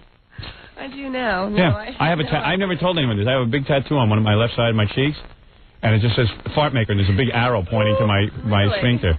Yeah. It's really cool. Surprised me. Yeah, girls get really turned on by it. They'd love to see it. It originally was supposed to say heartbreaker, but the guy made a mistake. Guy had a spelling problem. Yeah. He got confused. So, where do you have tattoos? Well, I have one on my ass, Mhm. one on my stomach. On your stomach? My stomach. Can I see that? What do you have on your stomach? I have a big butterfly underneath my navel. Really? I would show it to you, but and I would do it without hesitation. However, I'm encountering a small problem with that. What? I'm not wearing underwear. Oh, well, what's that? What's the big deal? Well, I What are you, have to- uptight? Well, I'm wearing a dress. Oh. So I would have to lift up my dress to show it to You don't wear underwear with your dress? No. Oh, super. I'm wearing stockings. Oh, what are those, pantyhose? Yeah. Oh, so you can't see through those. Well, sort of. Oh. I You can't. can see the one on my butt, but the other one. I can see the one on your butt? Yeah. All right, let me see that. All right. No, I'll see anything. What's I don't on the care. butt? What's on your butt? It's another butterfly. All right, let me see. Let me get some. The microphone's blocking it. Oh. Where? Oh, yeah, okay, I see that. Not bad. Oh, You wow. get that? Boy, we're getting a good crop of interns. I'll tell you that. I need a rub down. Man. So, so you told her to take your clothes off. Yes, I did. Right. And then she took her clothes off. Mhm. Like she did a strip show in front of you. Right. And then what did you do? I then told her to take off my clothes, And she did? and she did. Wow, I just got aroused. I'm a full inch. Are you? Yeah, did you just get aroused by that? Wow. Yeah, the last story didn't get me aroused because that ended in a fist fight. Oh, yeah. This one got me. Well, that may have aroused some So, people. so she undressed you. Now, while she's undressing you, does she kiss you and stuff? She's kissing me. Really? Wow. Super. So you allowed this one to kiss you? Yes. Wow. Well, she didn't have bad breath as the other. Right. That girl's going to come get you again. Excellent. Oh, God. And then when you were nude, in front of you, just sans everything, right? I mean, no socks, nothing. Right. And then what did you do? You lay down on the bed and got it on? Well, I pushed her down on the bed. And you got on top of her? Mhm. You mounted her? Sort of. Yeah. God bless you. That's okay with me. You're not kidding, but Crackhead Bob. It's okay with me, too. It's okay with me. Hey, Crackhead Bob, is that okay with you? That's okay with me. Right. God, I really hope my parents turned off the radio. Tuna sandwich. Hey, now. Tuna sandwich, that's what I call that. Tuna sandwich. Double tuna. Double tuna with cheese. Man, that's terrific. Am I the most immature guy you ever met? Yes. Yeah. I think so. Double tuna with cheese. It's so bad. So bad. I know, it's so wrong, but that's what I think of. I have to say it. Right? I think so. You got a video of that? No, there's no video. So you only did it that one time with her? Yeah. And how long did the session last? About 3 hours. Whoa, women can go a long time. I last 2 minutes. I start out pretty good with good intentions. I get sick of foreplay, and then I do my thing, and I'm done, and I go to sleep. Sick of foreplay. Yeah, so boring. Get sick of foreplay. I just like penetration. That's boring, though. Yeah, well, I'm not a girl, okay? I'm not a girl. I don't need lead up. I'm a guy. You're just ready all the Yeah, time. I'm not a lesbian. There. Yeah, I'm just ready for orgasm. Either. I definitely prefer men. Right. Without a doubt. Yeah, well, be with me and you won't prefer men. All right? You'll run to women. Yeah, you'll be with women full time. I'm pretty bad in the sack. I told that. I don't even know how to please a woman. I don't even try to figure it out. What do you think of that? Here's Renee. Renee, what is it that I can do for you? Well, I wouldn't mind dating her. You wouldn't mind dating Christine? No. Christine, you interested in Renee? Are you a black woman? Yes, I am. Really? 27 years of age. I've never experienced fine chocolate pudding. Really? Chocolate pudding. That's right. Well, you've never experienced me, believe it. Right. I've never had the chocolate dream. Well, you could see one if you want it. Really? So does that mean that you're bisexual? No, I'm a lesbian, full lesbian. There you go. Been in the life for 12 years. Are you hot? Very. A lot of people tell me I favor Jada Pinkett. You look like Mike Tyson? No. Oh, Jada Pinkett? Yeah. Oh, she's cute. Which one is she? Jada Pinkett? I don't know, but she sounds cute. She's in The Nutty Professor with Eddie Murphy right now. Okay. Yeah. You look like Jada Pinkett? Yes, I favor. I have short, natural, curly hair. You got sideburns and a mustache? All right. Come on, Howard. Now, you're black, but you like white women, right? Well, I've never experienced a black woman. I would love to. You love white women? I would love to, yes. Yeah. I'm very attractive. See, you're like OJ. You're black, but you like white women. But I don't beat them, though. That's good. That's good, too. You want her, Christine, at all? I don't know her. Right. You want to come down here, honey, and meet her? Sure, I would love to. Where are you? I'm in Baltimore. All right, can you get down here in about 15 minutes? Yeah, that's a short drive. Yeah. Very short drive. I'll meet you halfway. Well, why doesn't she come down here? What day are you in? Monday, Tuesday, and Wednesday. Yes, a drop by. She'll take a look at you. If she digs you, she'll go out with you. All right. How's your breath? You can have lunch or something. Well, I have a B cup like her. No, I said, how's your breath, not your breath. You got good breath? Yes, I have very good breath. You a sweet little doll? Yes.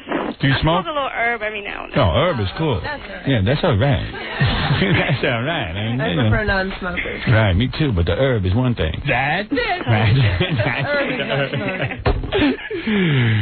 Well, I'll invite you down here any Monday, Tuesday, or Wednesday to meet with Christine, you chocolatey delight. Okay, can I come?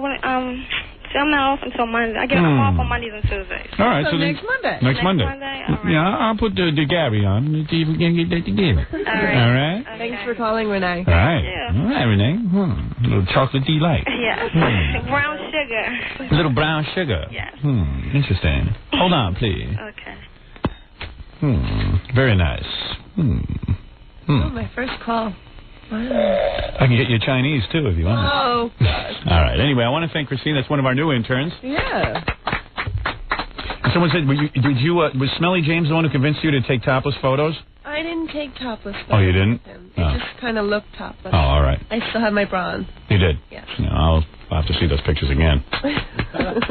All right, so that's Christine, the intern, the new intern. Wow, we've got a great crop of interns this year. You are a superstar in every sense of the word, believe me. Well, thank you. And you do not have to rub Jackie's shoulders as part of your internship. You hear that? Yeah. You got that, Jackie? Okay. And what are your future aspirations from this now? Radio, television? Is it your major? You should have a lesbian show. What would you like to do? Well, I'd like to be an on-air DJ. I'd like to do commercials. I do some acting, so maybe something on TV or in film. I can make all that happen. Could you? Yeah. Would you? Yeah. Sure. You can tell me I look young and you're nice, yeah? Well, actually, in this light, look about 23. There you go.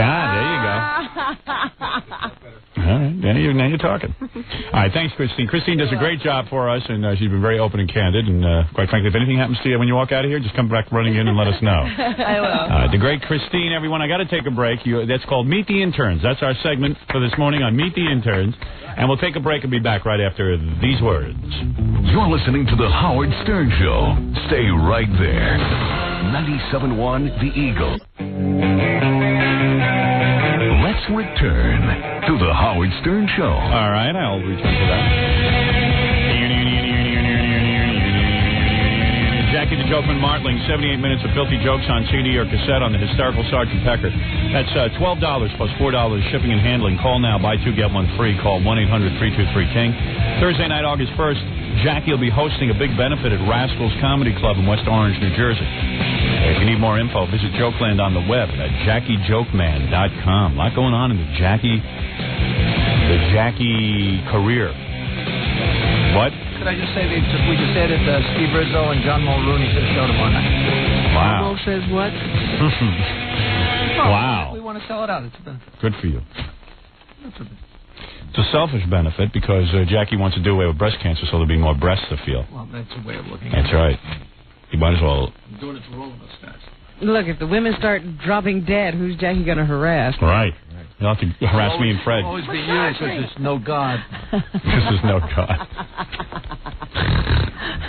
Hey, on our phone is the guy who lost the Olympics the other night. Told me he was going to win, and then he didn't do it. Are we sure this is the guy? Yeah, this is the guy. This is Scott. Scott Donnie. Scott Donnie. Hello? Hey, Scott. Hey. Scott Donnie, right? Yeah, Donnie. Donnie, what happened? I mean, Scott, what happened? No, I did well. You told me you were going to beat the Chinese. I did well, I missed it. I fell asleep. Yeah, I really only missed one dive, and I thought the object was gold. Yeah. It was, definitely, I did well, hit all my dives except for... See, that's Scott's problem. He thinks he did well. Yeah. My best one, I was hoping you'd get gold and say Baba Booey. Scott, so what happened? You did the dive, and you only missed one dive, and then the Chinese guys were, perfect? Yeah, they all hit all their dives, and the other American hit all his dives, so he edged me out for the bronze. Would have been cool if you won. Yeah. And what are you going to do? So just wait another 4 years. Well, yeah, I might, I don't know. I'm going to take 6 months off and just vacation right now, Really? Yeah. How come I never get 6 months? I thought you worked with children. Yeah. Well, I think those kids can wait. Yeah, but I'm going to take a trip cross country, drive cross country, relax. How come everybody relaxes and takes trips? Yeah, what is this taking 6 months off? We don't know from that. How do you make money? Well, I just had some opportunities, make some speeches, things like that, just enough to get by for a while. Wow, you got a relaxed attitude. I dig that. Yeah. I got to get into that.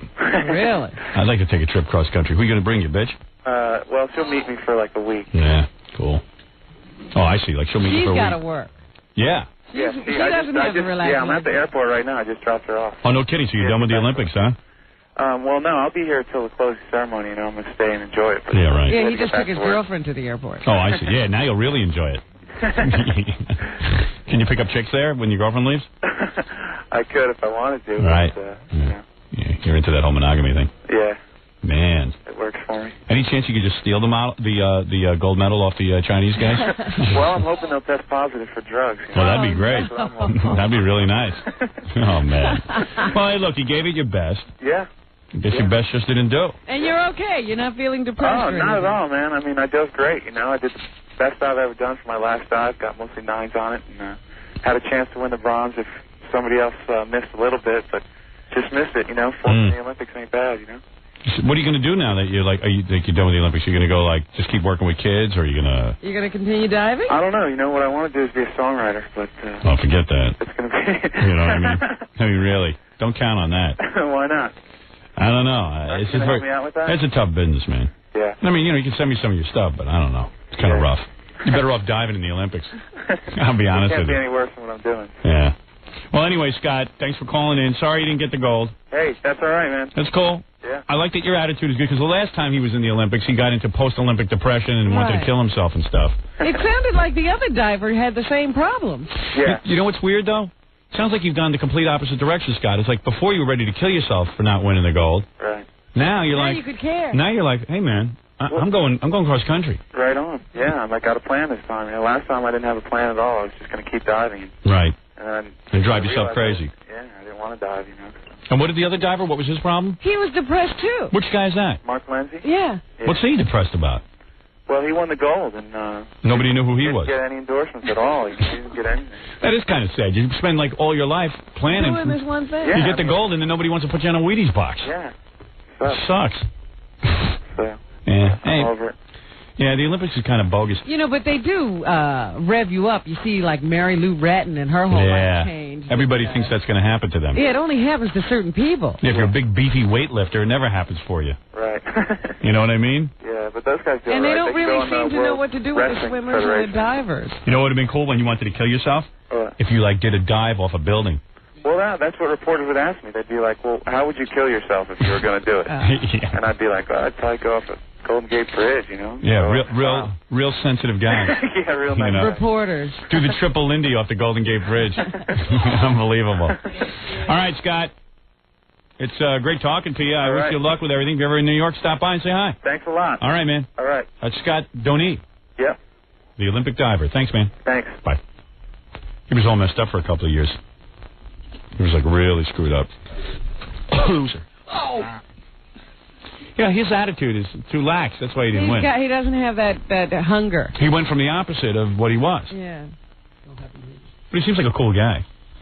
You know? Not upset. No, that's probably better. You know what, man? And those Chinese, they probably would have been, tortured if they went home without medals. I know. You got to think of it that way. Is the alien dude here? Yeah, but I want to tell you about something else. We sort of got something thrown at us. You know, Christine was talking about her lesbianism this morning. Yeah. Remember, like 2 years ago, we had a mother and daughter come in for Super Bowl. The daughter was absolutely stunning. She was hot. Well, she was coming in. She's modeling now. She was on her way to see an agency today, and she heard about Christine, and she wants to meet her. And Is that who was at the door? Yeah. Oh, I'd like to see those two in bed. And they're both really tall. Have they met each other yet? No. We'll bring in the mother-daughter chick, and then I'll bring in Christine. Okay. Yeah. Because I heard somebody just knocking on the door, and Mike Ganji was asking, well, what do you want? And she was explaining who she was. I said, this sounds like a weird conversation. Boy, everybody's into lesbianism. It's getting so a guy can get a complex. It seems like these young girls have rejected men. Young, good-looking girls have realized they don't need men. I'm telling you. You guys blew it. Finally found out we're jerks. Dude, they found out we're jerks. When you get to a certain level, you find out that every guy's a jerk. It works out. Yeah. Yeah, if you're down at a certain level, you can think that, hey, maybe up there it's better. And then you get up there, and you find they're jerks, too. Hey now. God, you look better than ever. I didn't recognize her at the door. Her name's Lorraine, right? Yeah. Yeah. Hey, Lorraine, how are you? Good. This girl might be, you are. she's like a model. But now you're stripping, right?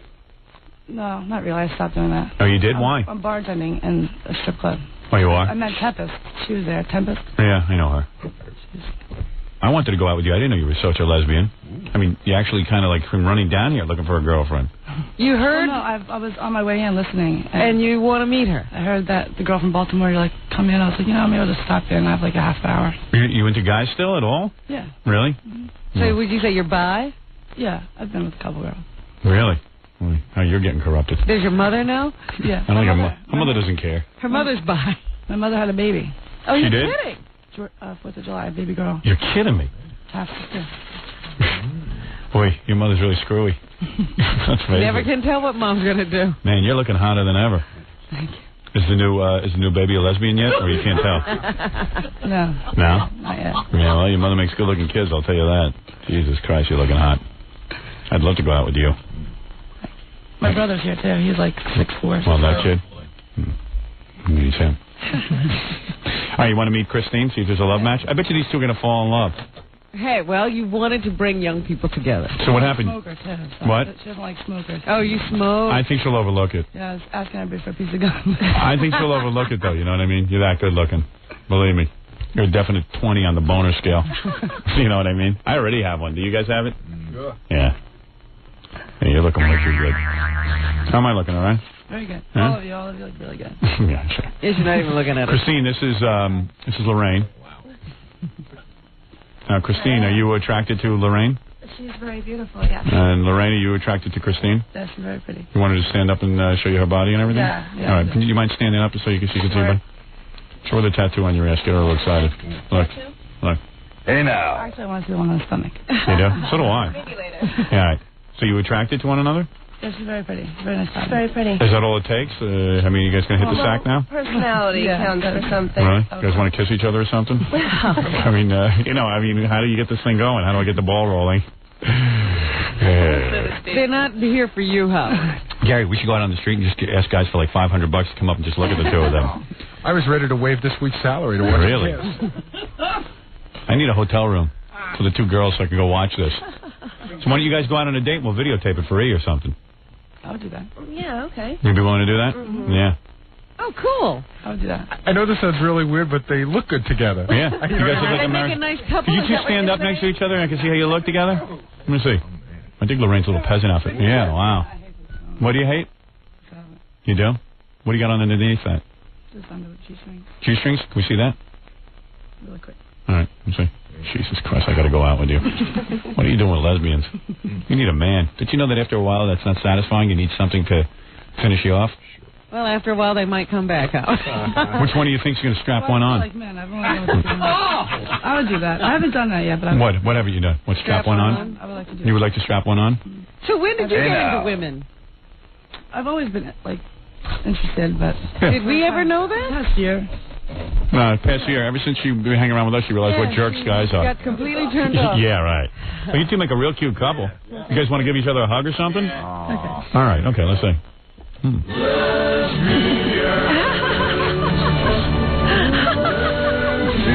Is that okay, Howard? That was all right. It wasn't that romantic. Try it again. Get into it a little. All the equipment and everything I here. know. You're supposed to really hug, rub crotches and stuff. Right, Robin? Grind. Supposed to grind each other. Guys, you see, when a guy... Here, come here. I'll show you how to hug her. All right, come here, Lorraine. I'll show you how to... You see, I'm a guy. Hold on. Let me get my arousal in place. Oh, right there. This is how you hug a woman. You grab her hips. You're like, you know. Yeah. Oh, jeez. That's a hug. That looks like a mauling. Right? Am I right? That's a hug. like a hug. Yeah, of course. Now get back over there and hug her again. That All looks right. more like assault and battery. That's a... Yeah.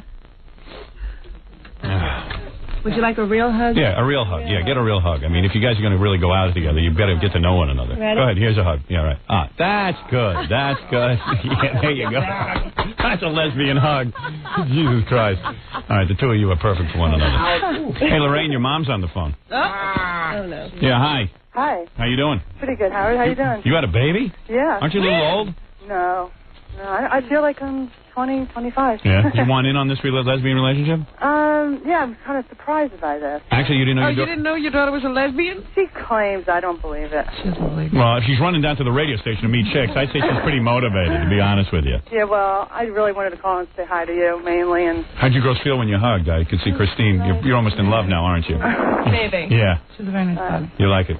All right, so you two are interested in each other. All right, okay. Right. All right, well, your daughter will be going out with her. Sending her out on a date. You'll be able to see it on the E-show. Yeah. Oh, well. Hey, any signs that your new baby is a lesbian? I don't think so, Howard. It's a girl? Yeah, she's beautiful. Oh, super. Really beautiful. She'll probably be on my show. You down in a Yeah, couple I of definitely years. want to bring her. Yeah, she'll be on the show in about 18 years, rubbing me Yeah. down.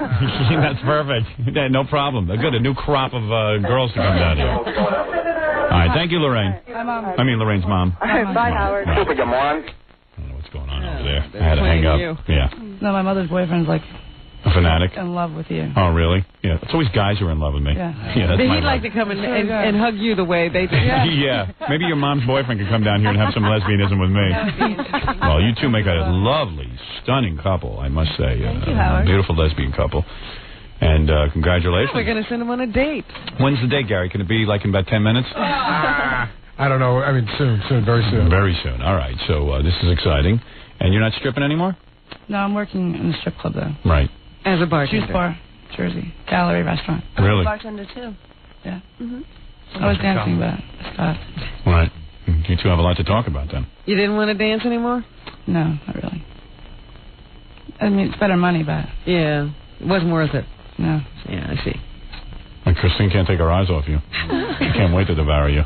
Right? Tell the truth.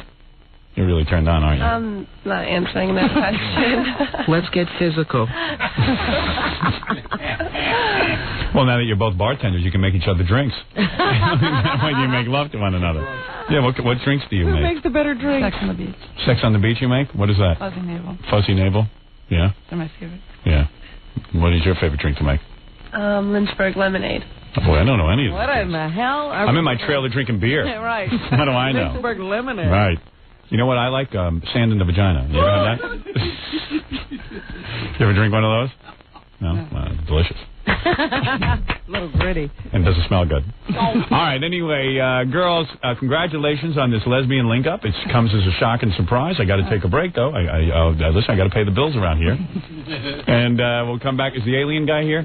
There's a guy. That's who that is out there. Yeah, he's a pretty scary guy. He's a guy who, remember he called in the other day and he sees aliens and we want them to take a look at him? Right. Yeah. He wrote a whole book about it. Yeah. I took this call the other day. He claims that he visited aliens on the mothership near Saturn. Right. Yeah. He says he's traveled the entire galaxy. Yeah, this guy's pretty wild. Maybe you girls want to go in the back room with me, though, and have a little conversation with me during the commercials? All right. Yeah? Okay. Thank you.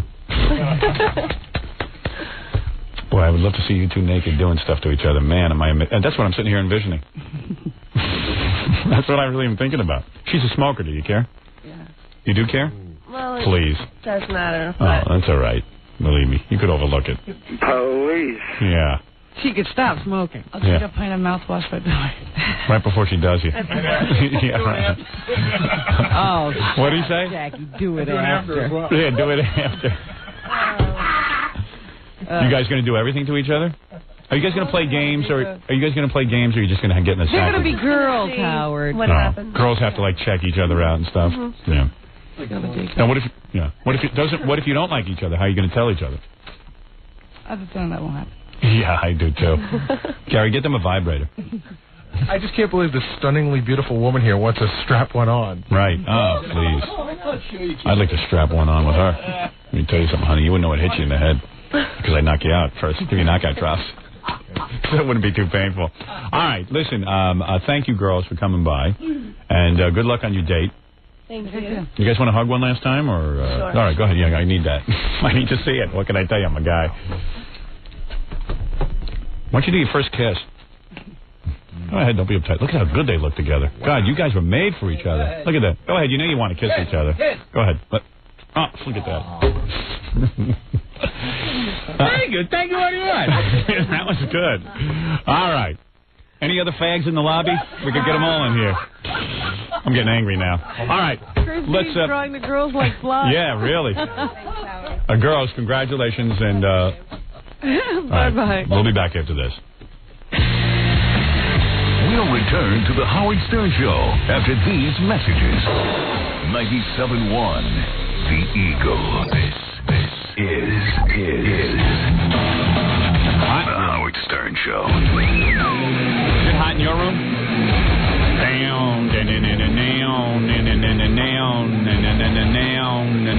down. This is like alien music. Oh, I like this. What is this? Jackal. Jackal me.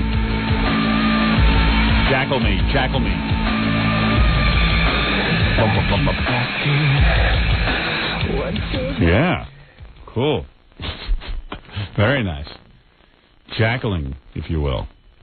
I'm about to bring in the alien guy, but I got to tell you something. I got a situation here I just cannot resolve. It's been going on for the last couple of years. The guests' headphones crackle. Okay, whenever we have a guest in, they put on headphones and they can't hear the show because they crackle and hiss. Yeah. And the sound goes from one ear to the other ear. Right. So I've been complaining to my general manager now for how many years have I been complaining about this? 3 years, would you say? And I know it can be fixed. The engineers have told him this rather lame excuse, but, Tom, you fall for it every time. Listen, I have had What? that Okay. box. I'm Let me tell you something. Listen to me. It's driving you crazy. It's driving me crazy. Can I tell you what's wrong? Listening to What do you think is wrong? What do you think is wrong?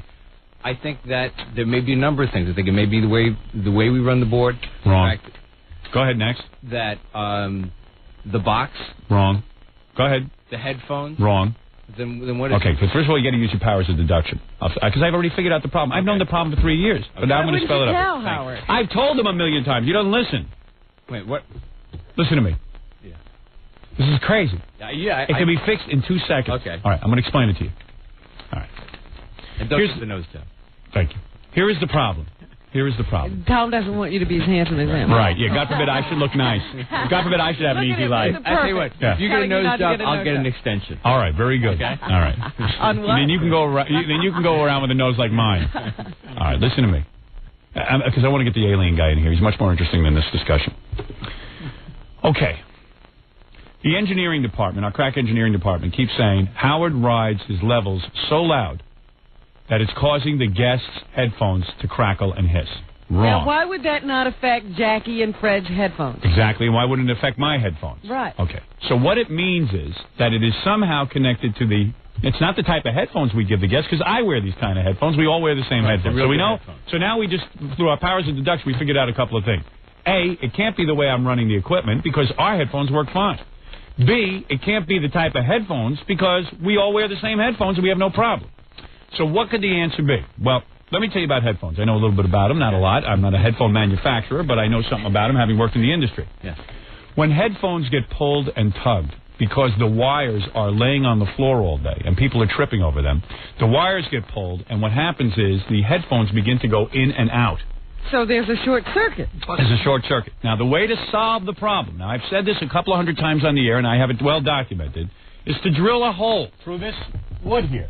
Little tiny hole. It'll take us about 3 seconds. It'll take Richie 3 seconds, but he won't want to listen to me because I don't know what I'm talking about. And with the hole, the wire will be hidden from people tripping over the wires on the headphones. Therefore, the wires will be secure, and the headphones will not crackle and hiss and lose one side or the other. Thank you. What do you make of that? Well, we've already rerouted. But Richard, the console is so valuable, it must be worth 15 cents. No, the console's worth thousands of dollars. Where's my Tello system? All right. Go ahead. Yes? All right, go ahead. Yeah, all right. Listen to me. Trust me, whatever this console... What? Whatever this console's worth, if you drill a hole in it, it won't be any less worthwhile. Nobody's going to buy it back from you anyway. Right. I don't know what no you're thinking. What. Yeah, this is the ugliest console I've ever seen. It's not the ugliest. It is. Trust me, it is. So my point is... And there's already a hole in the console. So then run the wires through it. And we do. No, you don't. Are those wires right in the console? Look, Tom, take a look at your headphone and pull the wire. Go ahead. Pull the wire. Where's the hole? The hole's over here. There's a hole in your head. No, there's no hole in my head. The hole's over there, but the headphones are getting dragged on the floor. Trust me, I know what I'm talking about. They're always on the floor, and people are running that chair over People are tripping over them. And then tripping over them and pulling. Fred trips every day. Every day over those wires. That's why the headphones are wrecked.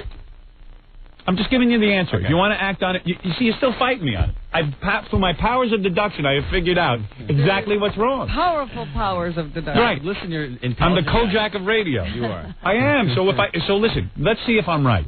Drill the goddamn hole in the console and run the friggin' wire through the hole. See if it works. And if it don't work, then I'm stupid, okay? All right. You know you got it. Right. Thank you. Thank you. You're welcome. Thank you very much. That's right. That's right. And thank you very much. I never saw anything like this. Right. Thank you, Tom. We have an alien now, so Good. please. Right, yeah. All right. We had a guy who's a guy called us the other day, was abducted by aliens. I said, I got to see this guy. I wish my general manager would be abducted by aliens. Can he arrange that? Thank you very much. Right. Maybe he has some pull with the aliens and who they take. The guy even wrote a book about it. Nobody's buying the book. I don't know. He says a 1-800 number, I think. Here he is. This is the alien. This is a man abducted by aliens. Here he is.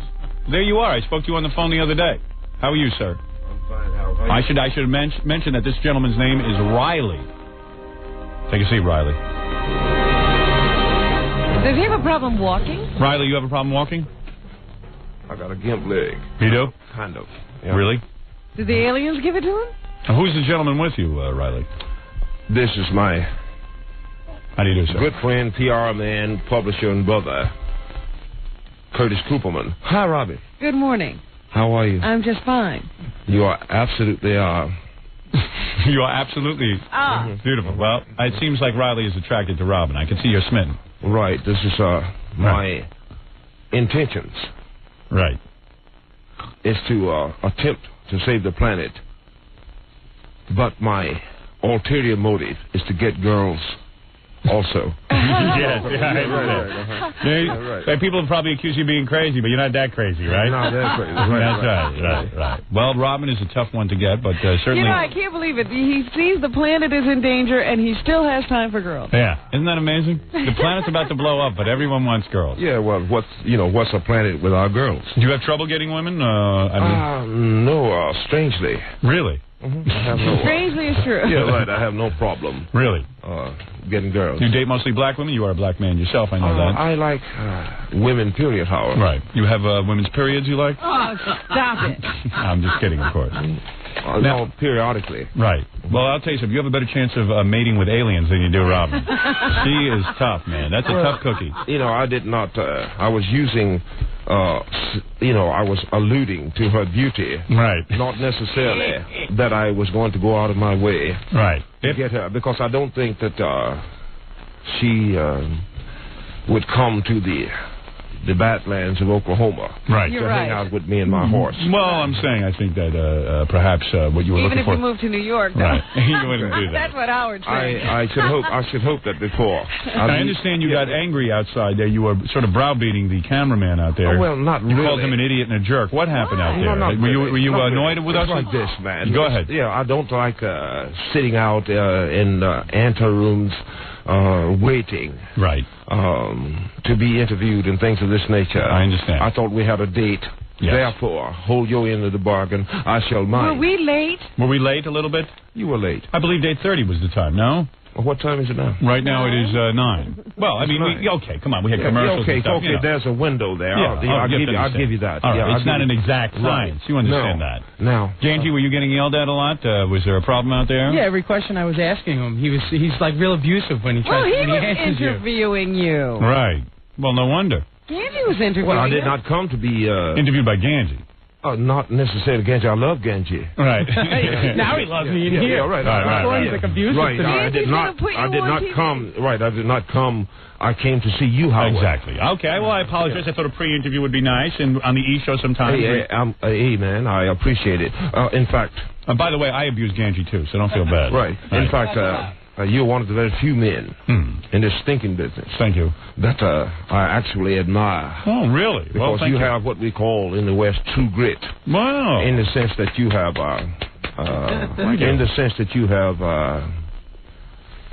ascertained through visionary processes the fact that human beings want to hear the truth, and you've not backed up off your principles. I am open-minded to all ideas. I certainly want to learn about aliens. How old would a man would this be, Howard? This gentleman right here, Mr. Riley? Yeah. Riley's your first name, I assume. Yes. Yes.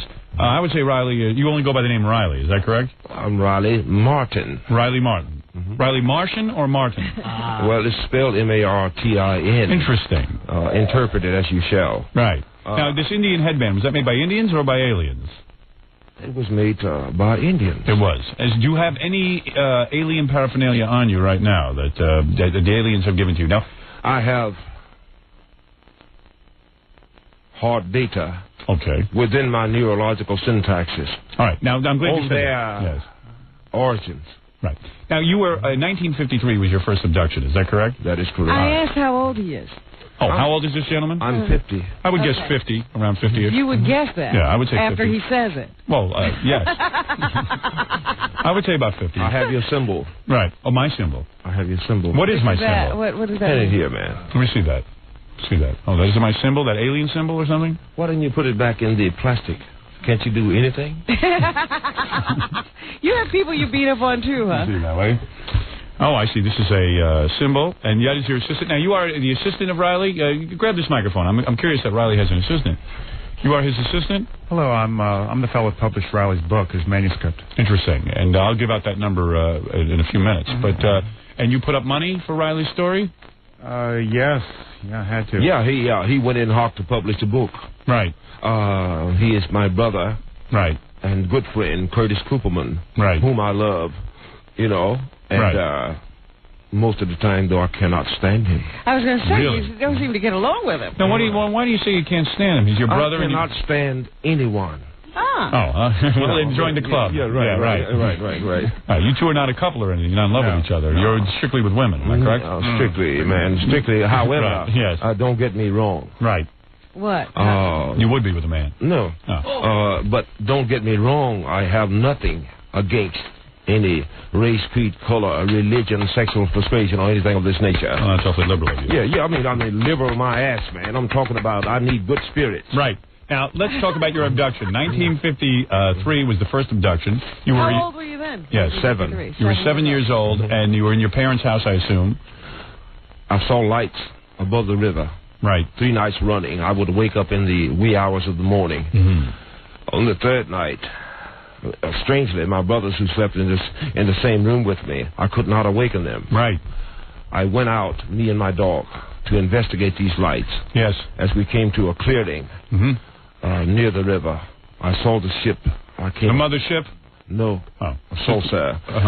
It was moored to the ground by 3 flexible legs, and it danced like a cork on water. Now, why do you think they came to you? Did you ever ask the aliens this? It has something to do. The Biavians. This is the aliens that came to Biavians? They are Biavians. They rarely abduct people at random. They have a purpose. It would seem that I have a genetic trait that's a holdup from their first mixing with the Elohim or with man about 42,000 years ago in northern Africa. Now, let me get this story straight. So you have some alien genes. You could possibly be alien. Well, so does millions of other human beings. I believe you are an alien. What do you think of that? Millions. So what you're saying is the Biavians came here and they mated millions of years ago with man. Not millions of years ago. Well, 42,000 years ago. 42,000 years ago. They fell on an island about 100 nautical miles north of what we now call Libya. I see. And they mated with humans. They first mated with the... when they found that they could not get home nor clone themselves, they decided to, for their progeny, they looked upon the daughters of men and found them fair. I see. Took of them wives, and their sons became of old great men of renown. I see. Like and, who? Like who is a great alien that has lived on this planet? FDR? No, I mean, I'm saying, do you know of any who are aliens? You just name some. Do you want some information? Exactly. Okay. I suspect Streisand. The first you're not far off the mark. Really? Because from the house of Adam, or from the house of Adam and Ur of the Chaldees, yes, they began to mate with the people. You understand how? Yes, understood. They had sexual intercourse. Right. Right. They were not angels. Right. They were Ezekiel's wheel. Yes. Elijah's fiery chariot, Jacob's ladder, Lot's visitors, the nukers of Sodom and Gomorrah, and things of this nature. So you play a great part in it, whether you know it or not, man. Now you're saying that they made it, and then some of our people today are actually part alien. Of course, millions. And you yourself might be part alien. Well, the blood has been diluted, as time went along, and what have you. Obviously, through the generations. Yeah, but of course. So I'm not placing myself in some special category. Tons of us are aliens. Yeah. Well, tons of us have the trait. Right. Now why are they? Wait a minute, I forget now. I'm trying to keep the story straight. They got stuck here. Right. They got stuck here. And they made it. Yeah. Because of a war, they were having a skirmish or a war with the Targzicians, who are reptilian. They. I don't mean that. That's okay. I'm not Jim Jones. Right. But I'm saying. Stop upsetting him. Yeah, but I don't mean to upset you, but our followers. I wish I could be left alone. Right. I promised them that I would come and give this data to the world. Right. Because we have got about 15 years at the outside. Before the aliens come back? No, before we. The Earth, the Gaia, begins cataclysmic changes and things of this nature. Really? If you don't have your ticket, you can't go with me, because logistically we cannot airlift the entire Earth. So you're saying you're leaving the planet with the aliens, and that the rest of us will be stuck here when the planet's destroyed? Well, since you've got your ticket, it's a matter of freedom of choice. If you want to go, you can go. Right. If not, stay your ass here. Now, have you told this to the authorities? Does everybody know they have a ticket? The ones who do know. We obviously don't. We haven't been greeted by the aliens. Right. So who are those people in the green room with you? Those are followers of Riley? Is that what it is? No, they are my friends, loved ones, and protectors. Yeah. They are the ones who fed me when I was hungry. Really? Who believed in me when I didn't have a dime and still don't have a dime. Right. You understand? And who have stuck with me along the way. What should I do? Dump them in the middle of the street? Absolutely not. Are you upset about something? Are you upset? No. You seem angry. Let's get down to... No, but who are these people that hang around with you? I mean, that's all I was just asking. Why would you be mad about that? No, they are my loved ones. They're your loved ones? Yes, they are my loved ones. I mean, he always acts like he's being attacked. He's just asking questions. He gets pissed off easy. You know what I'm saying, Riley? Right. What this... Are you married? No, I'm not. Right. However... you were looking for a bride. My goodness, I was meant to have perhaps several. Right, me too. All you guys say that. I've yet to meet a guy who doesn't think he's supposed to have several. Right. That has nothing to do with aliens. You know, but you were beginning to think he was crazy. But anybody with a penis thinks that. All right, get off that for a second. Yeah, let's get down to something serious. Now, jump ahead for a second here because you got some information. Have you gone to the authorities and said, listen? No, the authorities came to me. They did? What authorities? NASA. NASA came to you? The Japanese. The Japanese have been with you? Have been with me. Yes. And they say to you what? They say, listen, you have information that the planet is going to end in 15 years? They read the book. I see. And they say I have information that they've been lying about for 50 years. Oh. So therefore... Are they after you in some way? Darling. Excuse me? Yeah, use your head, Robin. What? What's the matter with you? What? You could capture me and use truth serum, but you won't get all the information because I'll guarantee you that all the data I've downloaded is not 1/100th of what I know. Really? So it's best to leave me alone and record me and try to find something out that they can use to kill somebody with or something. Yes. You see what I'm talking about? Yes. Okay. Well, now let's get into... Do they accuse you of smoking weed and stuff like that and thinking maybe you hallucinated all this? Have they tried to lock you up? Do you ever smoke weed? Yes. You do. Nothing wrong with that. Yeah, of course. Right. Yeah. Of course. Of course, everyone does. I mean, that's an asinine question. Really. Right. You're right. Man's got to mellow out on this planet. Look, let's get down. You probably get great weed. Okay. Yeah, right. He finally smiled. All right, go ahead. Let's get down to different things like... all right. Now, somebody asks like an intelligent question. All right, let me ask one of those. Okay. What would it be an intelligent question? Give us one. Give us one and I'll ask it to you. Where are they from? All right, now where are they What's from? Their propulsion system? What is their propulsion system? Okay. I mean, first of all, where are they from? Where are they from? Bolivia. They are from a planet called Biavi. It is located in what we call the Taurus constellation. It is roughly 450 light years from Earth. Now, they can traverse this distance in about 4.5 years as we measure time, which means that they have literally managed to overcome the speed of light 100-fold. Now, their propulsion systems, that's the second question. Ask me. What is their propulsion system? Let me take a guess. Go ahead. Atomic energy. No. That's stupid. We've got that. Their propulsion system is the hydrogen-fed fusion core. Really? Right. Some have antimatter induction. Now. They do have antimatter induction? Are you serious?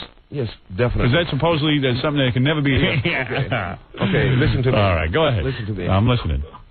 It is not a propulsion system in the sense of solid fuels or something of this nature.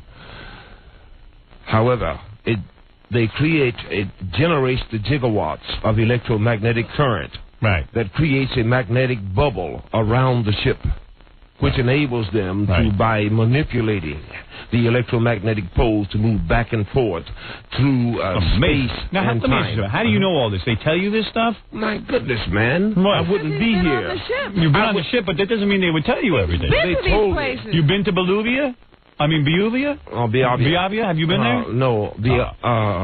I've been to the mothership. You have? I've seen Biavi in the hollow room. You have? But listen to me.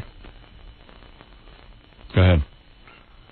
Are you hearing something now? Uh-oh, you're getting a message, aren't you? They are...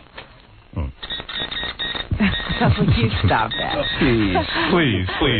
Fred, don't please. show Give me a away break. my- Yeah, Please. right. Have you ever had sex with one of these Biabians? In 1964. You did? Aboard the great mothership. No kidding. I fought an alien. Why?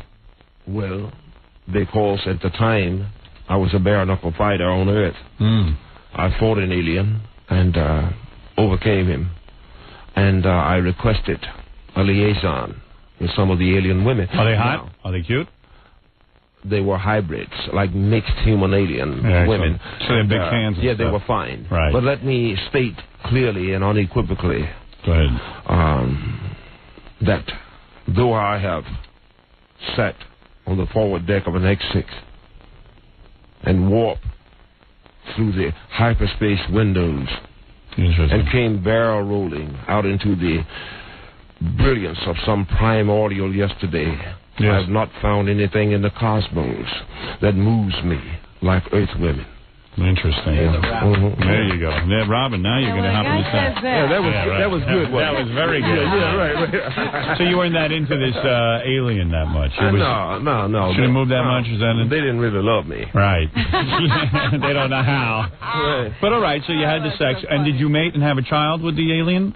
I had about 6 children. Really? With over a 3-day span of time, I think I made it with about 12. Really? And you have, man, you are something. You're my hero. You don't have any Earth children.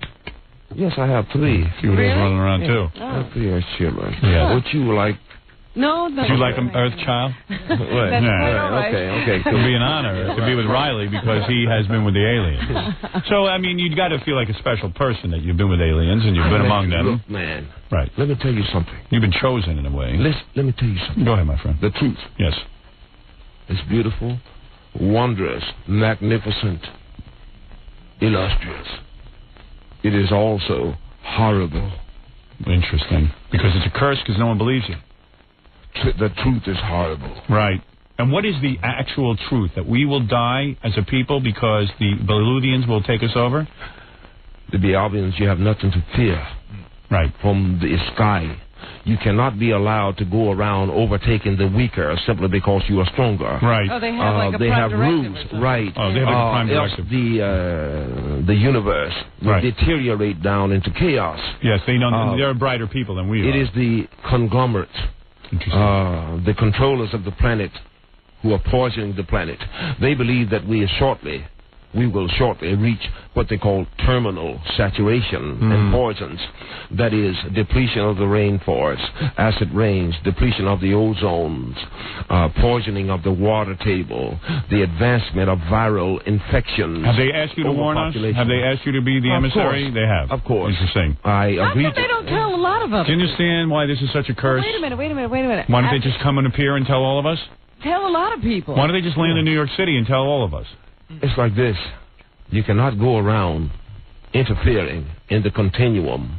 Interesting. Nor even preventing cognizant beings from destroying themselves. Well, but you can observe. You can observe. But why? Oh, well, I guess. Well, you know, if you tell, and let me ask tell Riley, there's a good chance that nobody will listen. Right. Now, Riley, let me... right. Since you are not listening, right. you can't go. Riley, I'm listening. You know, what the hell are you talking about? Exactly. Yeah. Hey, let me tell you something. Just so people know, you don't spend a lot of time in the sun, am I correct? In the sun? Right. Oh, yeah, I do. You do? I go out and fish a lot. You don't take LSD? But you know, if you go out in the sun now, it's going to burn you. Right. Simply because the ozone is depleted. Yes. The ultraviolet rays. Well, now they I'm are creating a machine called the HARP, which is going to wreak havoc upon the planet if it's not stopped. Well, you sound like you certainly got a lot of information You there, do. Riley. And your book is called... You say I'm not listening. I'm the only one listening. Yeah. The book is called the... You have never done cat tranquilizer, have you? You know, you got some? What, you know? You're not opposed to any drug. Yeah. Now, no. What are you talking? Look, why don't you stay out of the conversation if you cannot act like a decent human being? Right. Yeah. What is your problem? Yeah. I mean, you know, what? You give the man some respect. Yeah. What is the deal on you? Yeah. Really. What is your story? Your prettiness is going to let you act like. Yeah. Right. You at least try to be hospitable. Yeah. Right. I'm trying to download some serious information I'm sorry, here. and I wasn't listening. Yeah. I'm sorry. You know, Robin, the man does have information, and let's say he's right. And I listen to every word. All right. Well, if I am... What?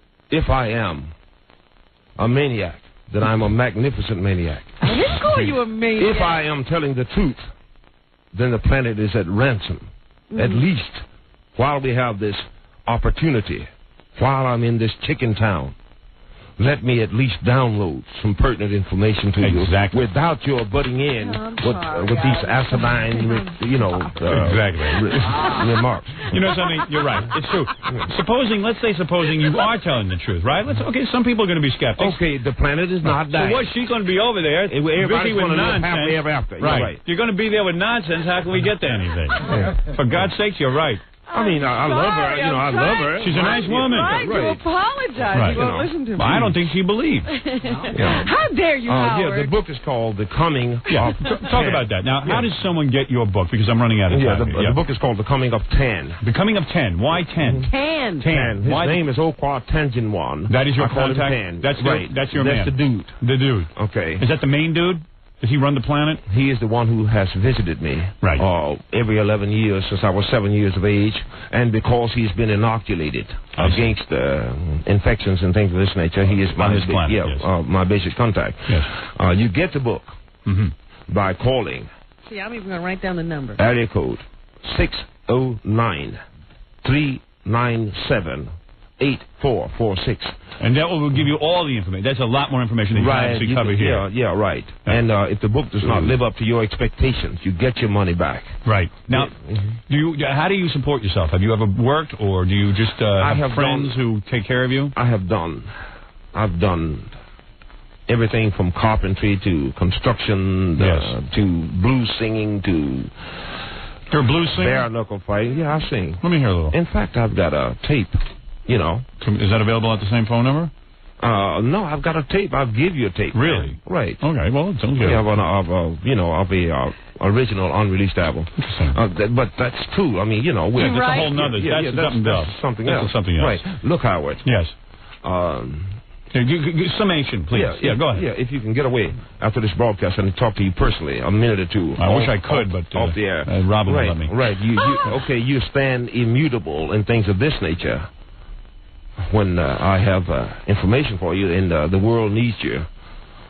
And but go on. Now, your publisher, you believe everything that Riley is saying, correct? I mean, you believe in this man. Well, there's a lot of aspects of Riley that to really focus on. He has these alien symbols that he does, and even though I've never seen him do these symbols, he likes to be by himself when he does them. And when he does, he doesn't make any mistakes. I've heard people say that who have seen him, he's never crumpled one up. He's never said, I've messed this one up. And he's supposed to do 144,000 of them. And it seems to me that you're quite taken with Riley and are not a disciple. Has anybody ever noticed when he's gone now? Yeah. Have you ever been around when Riley goes to visit the aliens every 11 years? Has anyone tried to document with video camera of some kind, or just noticed that he's disappeared? Yeah. Riley's taken lots of photographs of these ships, and I say, Riley, how can you take so many photographs of these alien ships? He says, well, I know when they're coming. Right. So where are they? Are they in the book? No, the photos are not in the book. Sequel. Yeah, but we have them. Well, but we have them. Yes, you know what I mean? You have them? And this guy's seen photographs? You've seen the photographs? Not only, he's seen ships. You've seen the ships? Easy on the F word. What do you got? Wait, don't use the F word. Don't use okay. Yes. Tell us when you've seen the ships. It's a long story or something. Well, tell them when you see the goddamn ship. What's the matter with you? Well, I asked Riley if I was going to be all right with his manuscript because I wasn't the first person to have it, and he said, "Oh yeah, you'll be all right. You may see some strange stuff, but you'll be okay." And 8 days after I did, I was woken at 5 o'clock, and I saw something that wasn't the moon. Yeah. And a friend of mine has stepped outside and seen this thing zigzagging around the sky while I was on the phone, and it took 24 hours to tell me what it was, that she saw this thing. And Riley said, well, that's just an amber probe. Amber probe, you saw it? I didn't see it, but my friend saw it a couple times. Interesting. Now, if people get the book, are they going to start having these strange occurrences? If you get a symbol, it will bring you closer. Howard, you better watch out. Well, I don't know. People above... I'm too busy. young man, broadcasters in North Carolina have had a rash of sightings after I told them when. Well, actually, Western America, after I got talking to Colorado Springs, the Western America shut down with no logical explanation. And they called me back and asked me why. And I said, hypothetically speaking, if you stood off above the stratosphere and downloaded 7 gigawatts of negative ions into the turbines, would this not disrupt the electromagnetic flow, fooling the machines into shutting down? Interesting theory. Now, Yeah. After about 2 hours, they would leach back off into the stratosphere, and the machines would come back online without bursting one resistor. What is it, Baba Booey? Yeah. I just got this magazine with pictures of aliens in them. Right. And I was just wondering if they look like the ones that he's seen. Show them to Riley. This is from Penthouse Magazine. You ever seen anything like that looks like that? That is a Biavian. That is a Biavian? Interesting. Wow. Okay, hold on a second. Yeah, there you go. That's it. That's the only one I have. Wow. No kidding. There's anyone you know in there, or look, man, there's so much information to download. Right. I realize. Well, that's why people should get the book. Yeah, You can't cover the whole goddamn thing. Yeah, Let's right, be honest right. about it. 609-397-8446. The man has only got 2 phones and 1 secretary, so keep trying till you get through. Yeah, it's a worthwhile book. And get the book. And also request your symbol, if you can afford to get your symbol, because once the symbols are gone, there can be no more. Understood. Well, could I request a symbol? Yes, you can. Well, I would like one. Right, but you guys are so busy that you can't give me 2 minutes of your time off the air. Well, Robin can. You know, talking about, otherwise you're so biggity, smiggity, or whatever the hell you are. Right. Until, well, you're a pretty big shot. You guys, you got followers out there. Hey, man, you got followers. I don't have anything. People worship you. Come on, be honest. I do not have anything. Really? Yet. Right. You're working toward it, yeah. Right. Ultimately, right. I would request of you. Yes. That you are. Can I meet your followers? May I meet the people in the group? Sure. Yeah, Gary, bring in them followers. Bring them in. These are people who follow How Robin. many minutes do you need with a person to get a symbol? I need to at least touch your hand, if I may. What about the breast? Miss Queen of the Nile or whatever the hell you are. Great. This is Sharon. Sharon, now you've traveled with Riley? She jumped right up and she said, I can't wait to get in because I've been on the mothership. Right. You've been on the mothership? Yes, I bet you have. Now, come on in. You got another follower here. This is... now, how did you get on the mothership? This is JB. JB, how are you, sir? JB. And come on in. My friend. My friend, brother, and protector. Right. This is Bill.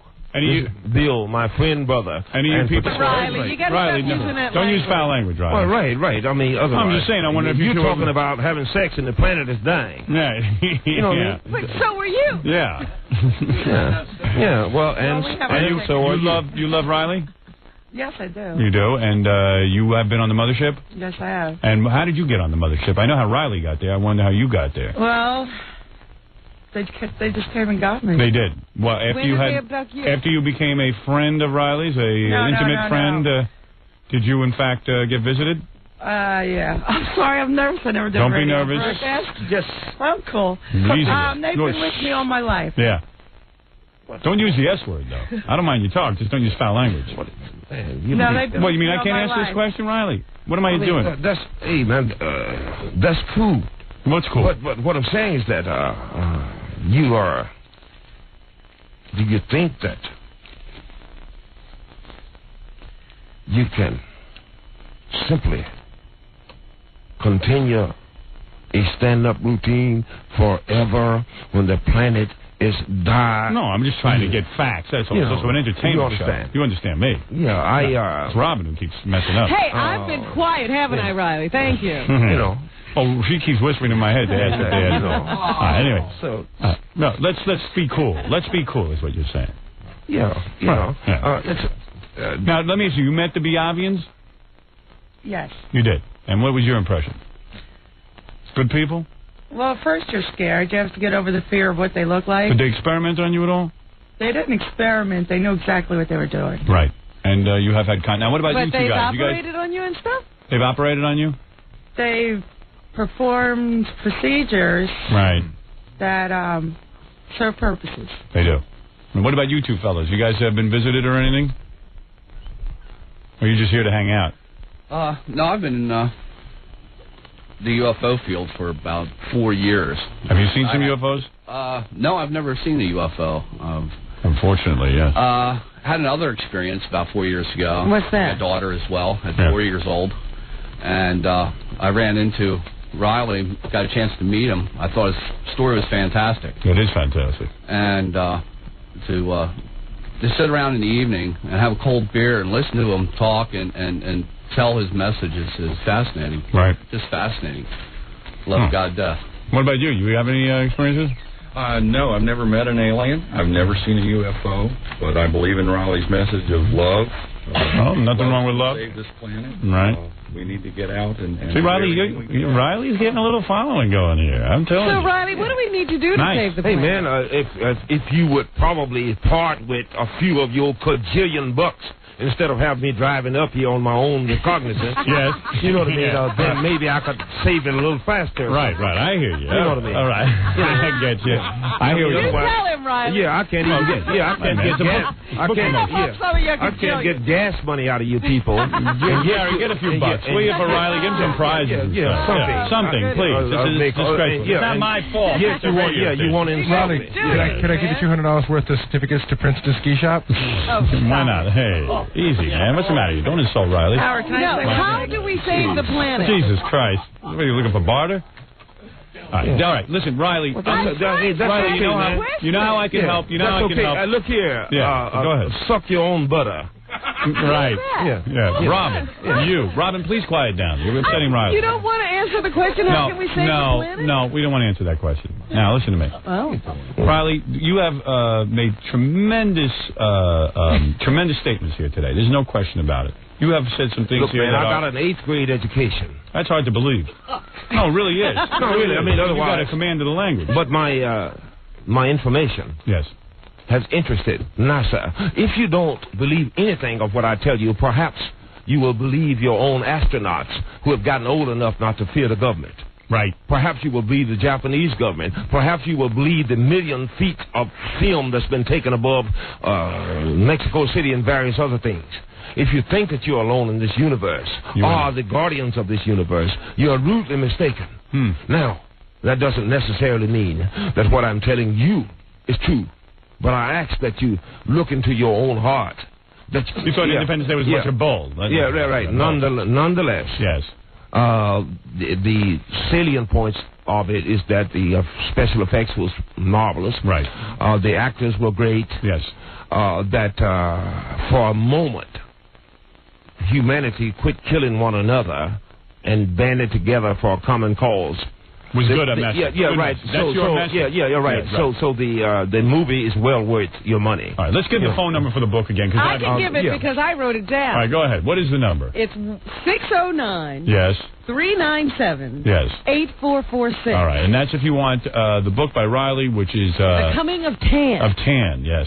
Riley's publisher keeps trying to hand this note to Robin. Yes. Which I imagine I'm not speaking to Riley anymore. Well, yeah. Yelling at me. I'm tired of it. Riley's had it with you. She's a lost cause. No. Robin, are you attracted to Riley? I see there's something chemical going on between you and Riley here. I mean... No, she's beautiful and I love her. Right. But she insists upon practicing her stand-up routine while the planet is dying. She thinks she's superior. That's right. Yeah, right. Yeah, right. Yeah. All these women. All right. Anyway, listen. I hate both of you. All right. Who needs her? Well, no, we need her. We need her. We need everyone, of course. Yeah. That's right. All right, Robin, congratulations on you and Riley and your stand-up routine over there. Riley, you've said a lot of things. If people believe, or even if they don't believe, give them a call, find out, read more about the book. Information? And I thank you for coming in here today. And I think Amblin Studios... Spielberg Studios has some of the books. I don't know if he's seen it personally, but he and Lucas are the only ones who can bring this vision to reality. So I need to meet them. I'm going to leave that in your hands to get the message to them. Well, you know that we're very popular in Hollywood. I believe Spielberg The message has gone out. And the message will go out. And if Spielberg or Lucas want to get in touch with Riley, please contact me. Right. And look, man, don't get me wrong. Right. I love you. I love you. Is that headband on very tight? Why do you wear the headband? Is there a reason? I wear the headband, not even though I do have some Native American blood. I wear the headband out of deep respect for the Native American people so that they not be forgotten. You understand? I understood it. Robin doesn't. I do. You know who else wears the headband? Jackie Stallone, Sylvester Stallone's mother. I don't know if that right? Yes, that is correct. All right. Anyway, I want to thank the great Riley for coming in, all of his various people. Obviously, there's a whole organization here. And good luck with the book. And I wish you luck with your message. Hey, and thanks, I know man. we are due for a visit next year from the aliens. Is that Thanks, correct? Man. Now that you have your symbol, you will begin to notice things that are not. And Howard, you better tell me if you now. do. I don't have to share that with you. Oh, you ridicule and insist on doing a stand-up routine over there. I'm not going to tell you what the aliens say to me. I hope I am visited. I want to be visited. Right. It's not. I'm not saying, Howard, they're going to visit you personally because they got a universe to run. Right. But what I'm saying is that you will notice things that are out of the ordinary. There is a part for you to play. You don't know the meaning of your symbol. If you give me a call... There is my symbol right there. Right. Beautiful. All right, I'll give you a call. I want to find out if about you give me a call, then we can talk. Thank you. Thank you, Riley. Yeah, let's do so seriously. Okay. Riley L. Martin is the man who has written this book and has come forth to reveal that the aliens... Earth is in trouble, and read his book. Thank you, Riley. Right. If by 2011 we haven't turned it around, some of us have got to leave to save the species. Salam alaikum. Salam alaikum, brother. All right. We'll be back after these words. More to come when the Howard Stern Show returns in a moment. 97.1 The Eagle. You're listening to the Howard Stern Show. Once again, Howard Stern. Well, that was interesting. I learned a little about aliens. We had a little bit of everything. Lesbians, aliens, everything's been on this show today. Everything's been a little bit weird. A couple of faxes came in about the great Riley, who I enjoyed very much. I'd have him on any time. Says, let me read you some of these. Riley might be crazy, but he sure knows Robin. That's what he said. We agree. And he says, hey, Howard, what was that, an episode of The Kingfish in Space or what? Very disrespectful.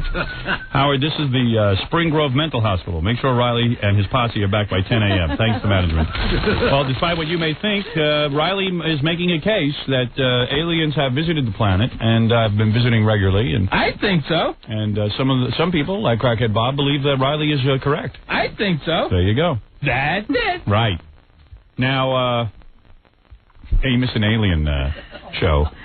Gives you an idea for a bit, doesn't it? Right. Different people. Obviously, there are some skeptics out there who choose to make fun of Riley's message, and then there are others of you who are... Well, those are the people who aren't going to get a symbol, and they won't go, will they? Screw them. I got a symbol. There's my symbol right here. Riley gave it to me personally. What does it say about you? It says a lot of things about me. I don't know what it says. Any of it true? Yes.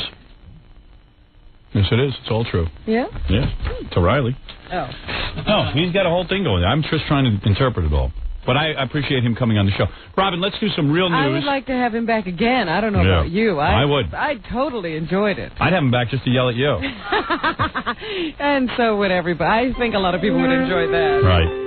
Oh. But, Robin, now it's time for you to shine. Like Riley, we're going to give you your moment in the sun. Would you shut up, man, and stop doing your stand-up routine for Right. about 5 minutes? I had to hit the button on Riley a couple of times. He was real funny, but he used the F word. Every time he chided you, Right. I suppose. So I apologize for that, but this, the FCC is all uptight that you might hear the F word. I'm sure no one's ever heard that before. And the planet is dying. I mean, I think we should get over it and get down to the real business, right? If you hear the F word, it might kill you. No kid has ever heard it before. Anyway, what's in the news, Robin? Well, the other day, you came up with this story that I thought was as fantastic as Riley's. But it turns out it's true. Of course it's true. What's the story? In Tijuana, Mexico, there was a two-headed baby born. Yeah, I got to get that thing. It's still living, Howard. I want to buy it. You don't call it a thing. It's a baby. I want to put it on my desk. A two-headed baby girl was born to a couple down in Tijuana, Mexico. You should kill it. The infant has only one thorax. Of course. One set of intestines and a single set of legs and arms. Oh, boy. But they're not sure of its viability because it only has one heart. And they're not sure that one heart can pump enough blood to support the two sets of lungs. Call me when a baby has two vaginas. Then I'm interested. I'll marry it. The doctors are saying we have very little literature on such cases. So, you know, they're sort of playing her care by ear. I believe that's true. Well, they're a sort of variety of Siamese. You don't get these kind of... In reality, this is a two-headed baby. What's their name? One baby is named Maria de Jesus. You really think it should be named after Jesus? And the other one is Maria de Guadalupe. Any pictures? No. Nah. Well, at least on this fax, I can't. Pictures of me they can get. You know, it's amazing. You don't see many freaks born anymore because in this country, pretty much everyone has amniocentesis or sonograms, and they can tell, and the people get rid of the baby. Freak show circuit. What freak show circuit? There's no freak show circuit anymore. Well, yes, there is. There's an underground freak show. I go to them all the time. Oh, really? You're right. Well, invite me sometime. Yeah. The baby is sleeping, they say. It's not uncomfortable. Mexico doesn't even have cable. Now they got a two-headed baby. And they also say they expect to know more Wednesday or Thursday. So in the next couple of days, they expect to know the prognosis of this child. Yeah, listen, it's unfortunate. The rare birth occurred on Friday afternoon at Tijuana General Hospital. Both heads sleep at the same time, Robin? I don't know. You say it's sleeping. They say it's sleeping. I don't know what any of this means. What if one of them's awake? 7.5 pounds at birth. The baby is the father's a 32-year-old guy. He can't afford to pay for treatment. He announced that right away. As soon as he saw this two-headed baby, he goes, "You guys do what you want. I can't pay." Yeah, I'm out of here. I don't want to be tagged the father of a two-headed baby. The doctors are donating their time, and they've set up a fund to collect donations so that they'll be helped to take care of the lab work and all of that other stuff that the baby will need. Does the father have two penises? His 25-year-old wife is doing fine, according to him. Wow. Yeah, and she's thrilled. And they say that they knew the baby was not going to be normal because on a sonogram taken several days before the baby's birth... Several days. Several days before the baby's birth, they saw the two heads. Just saw a video of the sonogram. But at least they gave each head a name. That's nice. So there you go. It's for real. Yeah. I can't believe that. I thought it was a fake story for a while. No. Two-headed baby down in Tijuana. I don't know why more people aren't covering that. Jeez. I don't know why it's not on the nightly news. Yeah. It'd be better than the Olympics. What's the difference between a kid being trained to, climb on parallel bars and hang upside down like a monkey and have a two-headed baby on TV? Same thing. It's all a freak show. But I would like to know what's going on. I mean, if they had transplanted a monkey's heart into the baby, I'd be getting hourly updates. I know. It's weird. This is what people want to read about and see. I certainly want to know what's happening with that baby. I'm so glad I didn't have a two-headed baby. God, would that be embarrassing. Everyone would have covered that. Look at him. He's such a freak. He's a freak. Hey, I told you he was the devil. Look at his baby. Yeah, right. The devil cursed him. Thank God. What? Just wondering, how does it decide, what it's going to do? If you want to raise your right leg, which head? It doesn't. It's completely, when you're a baby, you don't know what the hell you're doing. Baby doesn't do anything. Yeah, and then when they get older, they just have a constant tug of war, like Roosevelt Greer and the man with two heads, when he had that white guy's head sewn onto him. And the other one doesn't. It just doesn't go anywhere? Well, we know those two girls that are joined at the head, and they have a lot of problems because one of them likes to bowl and the other doesn't. Yeah, but they still have different arms and legs. Body. Yeah, exactly. Yeah. But so if one wants to scratch her butt, she can scratch her butt. Yeah. What is this, baby? It's a car with two steering wheels. Yeah. Yeah, they don't share a brain. Yeah, I know what you're saying. Anyway, what else is in the news? I'm not going to sit here and talk about a two-headed baby all morning. Talk about something else. Law enforcement sources down in Atlanta think security guard Richard Jewell, who was initially hailed as a hero in the Atlanta bombing, may now be their primary suspect. He is a man who has had a number of law enforcement jobs, has had some bomb training in his past. How many heads does he have? One head. And he's also had a little trouble holding on to those jobs and is known to sometimes make up fantastic stories. Guys who, fail the police psychological exam and can't become cops, you got to watch out for. So now they are considering whether he may have planted the bomb himself. and then tried to help people get away from it so they wouldn't be hurt, just so that he could be a hero and maybe get a better job. If he's the guy, he should be decapitated. Take his big beefy head and stick it on a stick like in Lord of the Flies and just leave it out there on the rocks. Here is his lawyer. He has been questioned a number of times. He's been released. There has been no arrest made. The FBI is not speaking officially. And here is his lawyer. What's his name? I don't have my notes, but it should be the first one, I think. Watson Bryant? Yeah. Okay. Richard had nothing whatsoever to do with planning this bomb. He had nothing to do with the bomb at all except being a hero by finding the thing and getting people out of the way. That's all Richard had to do. Do you think he'll be arrested? You guys are really barking up the wrong tree with this. No, I don't think Richard will be arrested. I think he should be arrested for just being a cop on a private college and being too rambunctious and trying to stop people from drunken driving. Well, they say there were a lot of discrepancies in his story when he talked to the police, and like what? Well, one reservation now is that they don't think his voice matches the voice on the 911 call. So that could be a problem. That could be a big problem. So you're saying that? But the phone from which the call was made was only about 2 blocks from the area where the bomb went off. Wait, back up because I'm confused. All right. You're saying that the 911 call, they originally accused him of making it.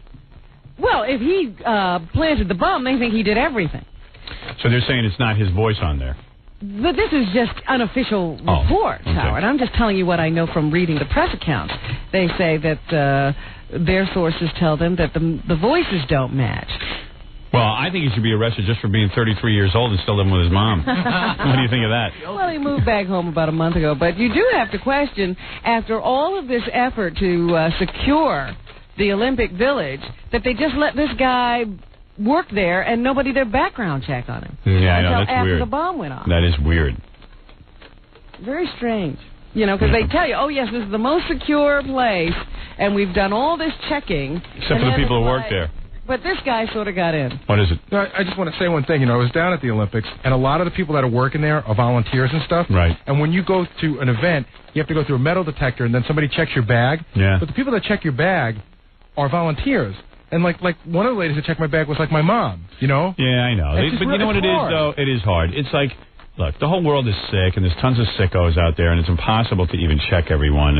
But the people that are checking your bags are not trained professionals. No, not at all. But this guy worked there. Nobody was going to check his bag. Right. So he didn't have to go through a metal detector every time he walked into work. Big, beefy guy. So anyway, that's the latest on the Atlanta bombing. What if he didn't do it? His life's ruined. I mean, no one's going to... Right, because this morning you had him guilty. Well, yeah. No, I believe what the cops say. I think they're onto something. I think you could wait a little while before passing judgment, Howard. You think? Yeah. Nah. I like to pass judgment right away. You're quick with the justice. Guilty until proven innocent. Oh, yeah. Flight 800, the investigation continues. They say they seem to have the first evidence leading them to believe there was an explosive device on the plane, possibly in the front cargo hold or the bathroom in the first-class section of the plane. They say that there has been evidence of significant injury to the front landing gear. And that leads them to believe that it was an explosion. They've almost completely ruled out the possibility of mechanical failure, and they think that this missile theory is just remote. Right. They really do believe it was a bomb on the plane. They are looking at wreckage today. They're going to be testing it chemically to determine if they can find evidence of explosives. They said that would be definitive evidence. This landing gear stuff is indicating that it could have been an explosion, but it's not the kind of evidence the verifiable evidence they need to call it a crime. So they're still looking at that, and now the rescue effort is just to bring up parts of the plane that will yield more bodies of the victims. They're not really looking for the engines or anything like that at this point. So they're continuing with that. Families are leaving the area whose loved ones were on the plane, sometimes without the bodies. This is one family, though, who is taking home 2 loved ones they lost. This is Barbara Gateke. Barbara and David Gatzke want people to know about their son Daniel and his wife Stephanie. You don't want this one? I have an intern doing this sometimes, and they don't understand what I want them to do. I'm sorry. I'll listen to it anyway. Well, I don't want to listen to it. Okay, go ahead. We'll move on to another story. Go ahead. Claudette Colbert. They're saying she was a Hollywood icon. She is now dead, 92 years old. She died in Barbados. She had a second stroke. She had one earlier. She's most famous for the Oscar she won for It Happened One Night, a movie she starred in with Clark Gable. I've seen that. Did you? Sure. Claudette Colbert. Colbert? Is that her name? Colbert. Oh. She, that's right. I was drinking a cold beer when I saw that movie. Yeah, I've seen that. She had a long and distinguished career in Hollywood. Here is Leonard Maltin, the Hollywood historian. Oh, tell him to shut up. Talk about her as an actress. You know, great. She was a great comedian, romantic comedian, but she was also a very good and I think underrated dramatic actress as well. That's what they're going to say about me. I'm a great comedian. I thought about that today when I heard that clip. I said, I wonder how they'll remember Howard for his movie career. And she was still working until just a few years ago. She was working well into her 80s on Broadway with Rex Harrison and others in several revivals, toured the country in one show, and worked with Anne Margaret in a miniseries of The Two Mrs. Grenvilles. You should have been kissing her ass when she was alive. What good is it going to do her now? She had a home here and one in Barbados. She used to split her time between the two, so... Leonard Maltin's one of the best movie reviewers. You know why? He put out a book, and his reviews are, like, straightforward. You know what I mean? What do you mean by straightforward? I don't know. He's not all convoluted. He just reviews the goddamn movie.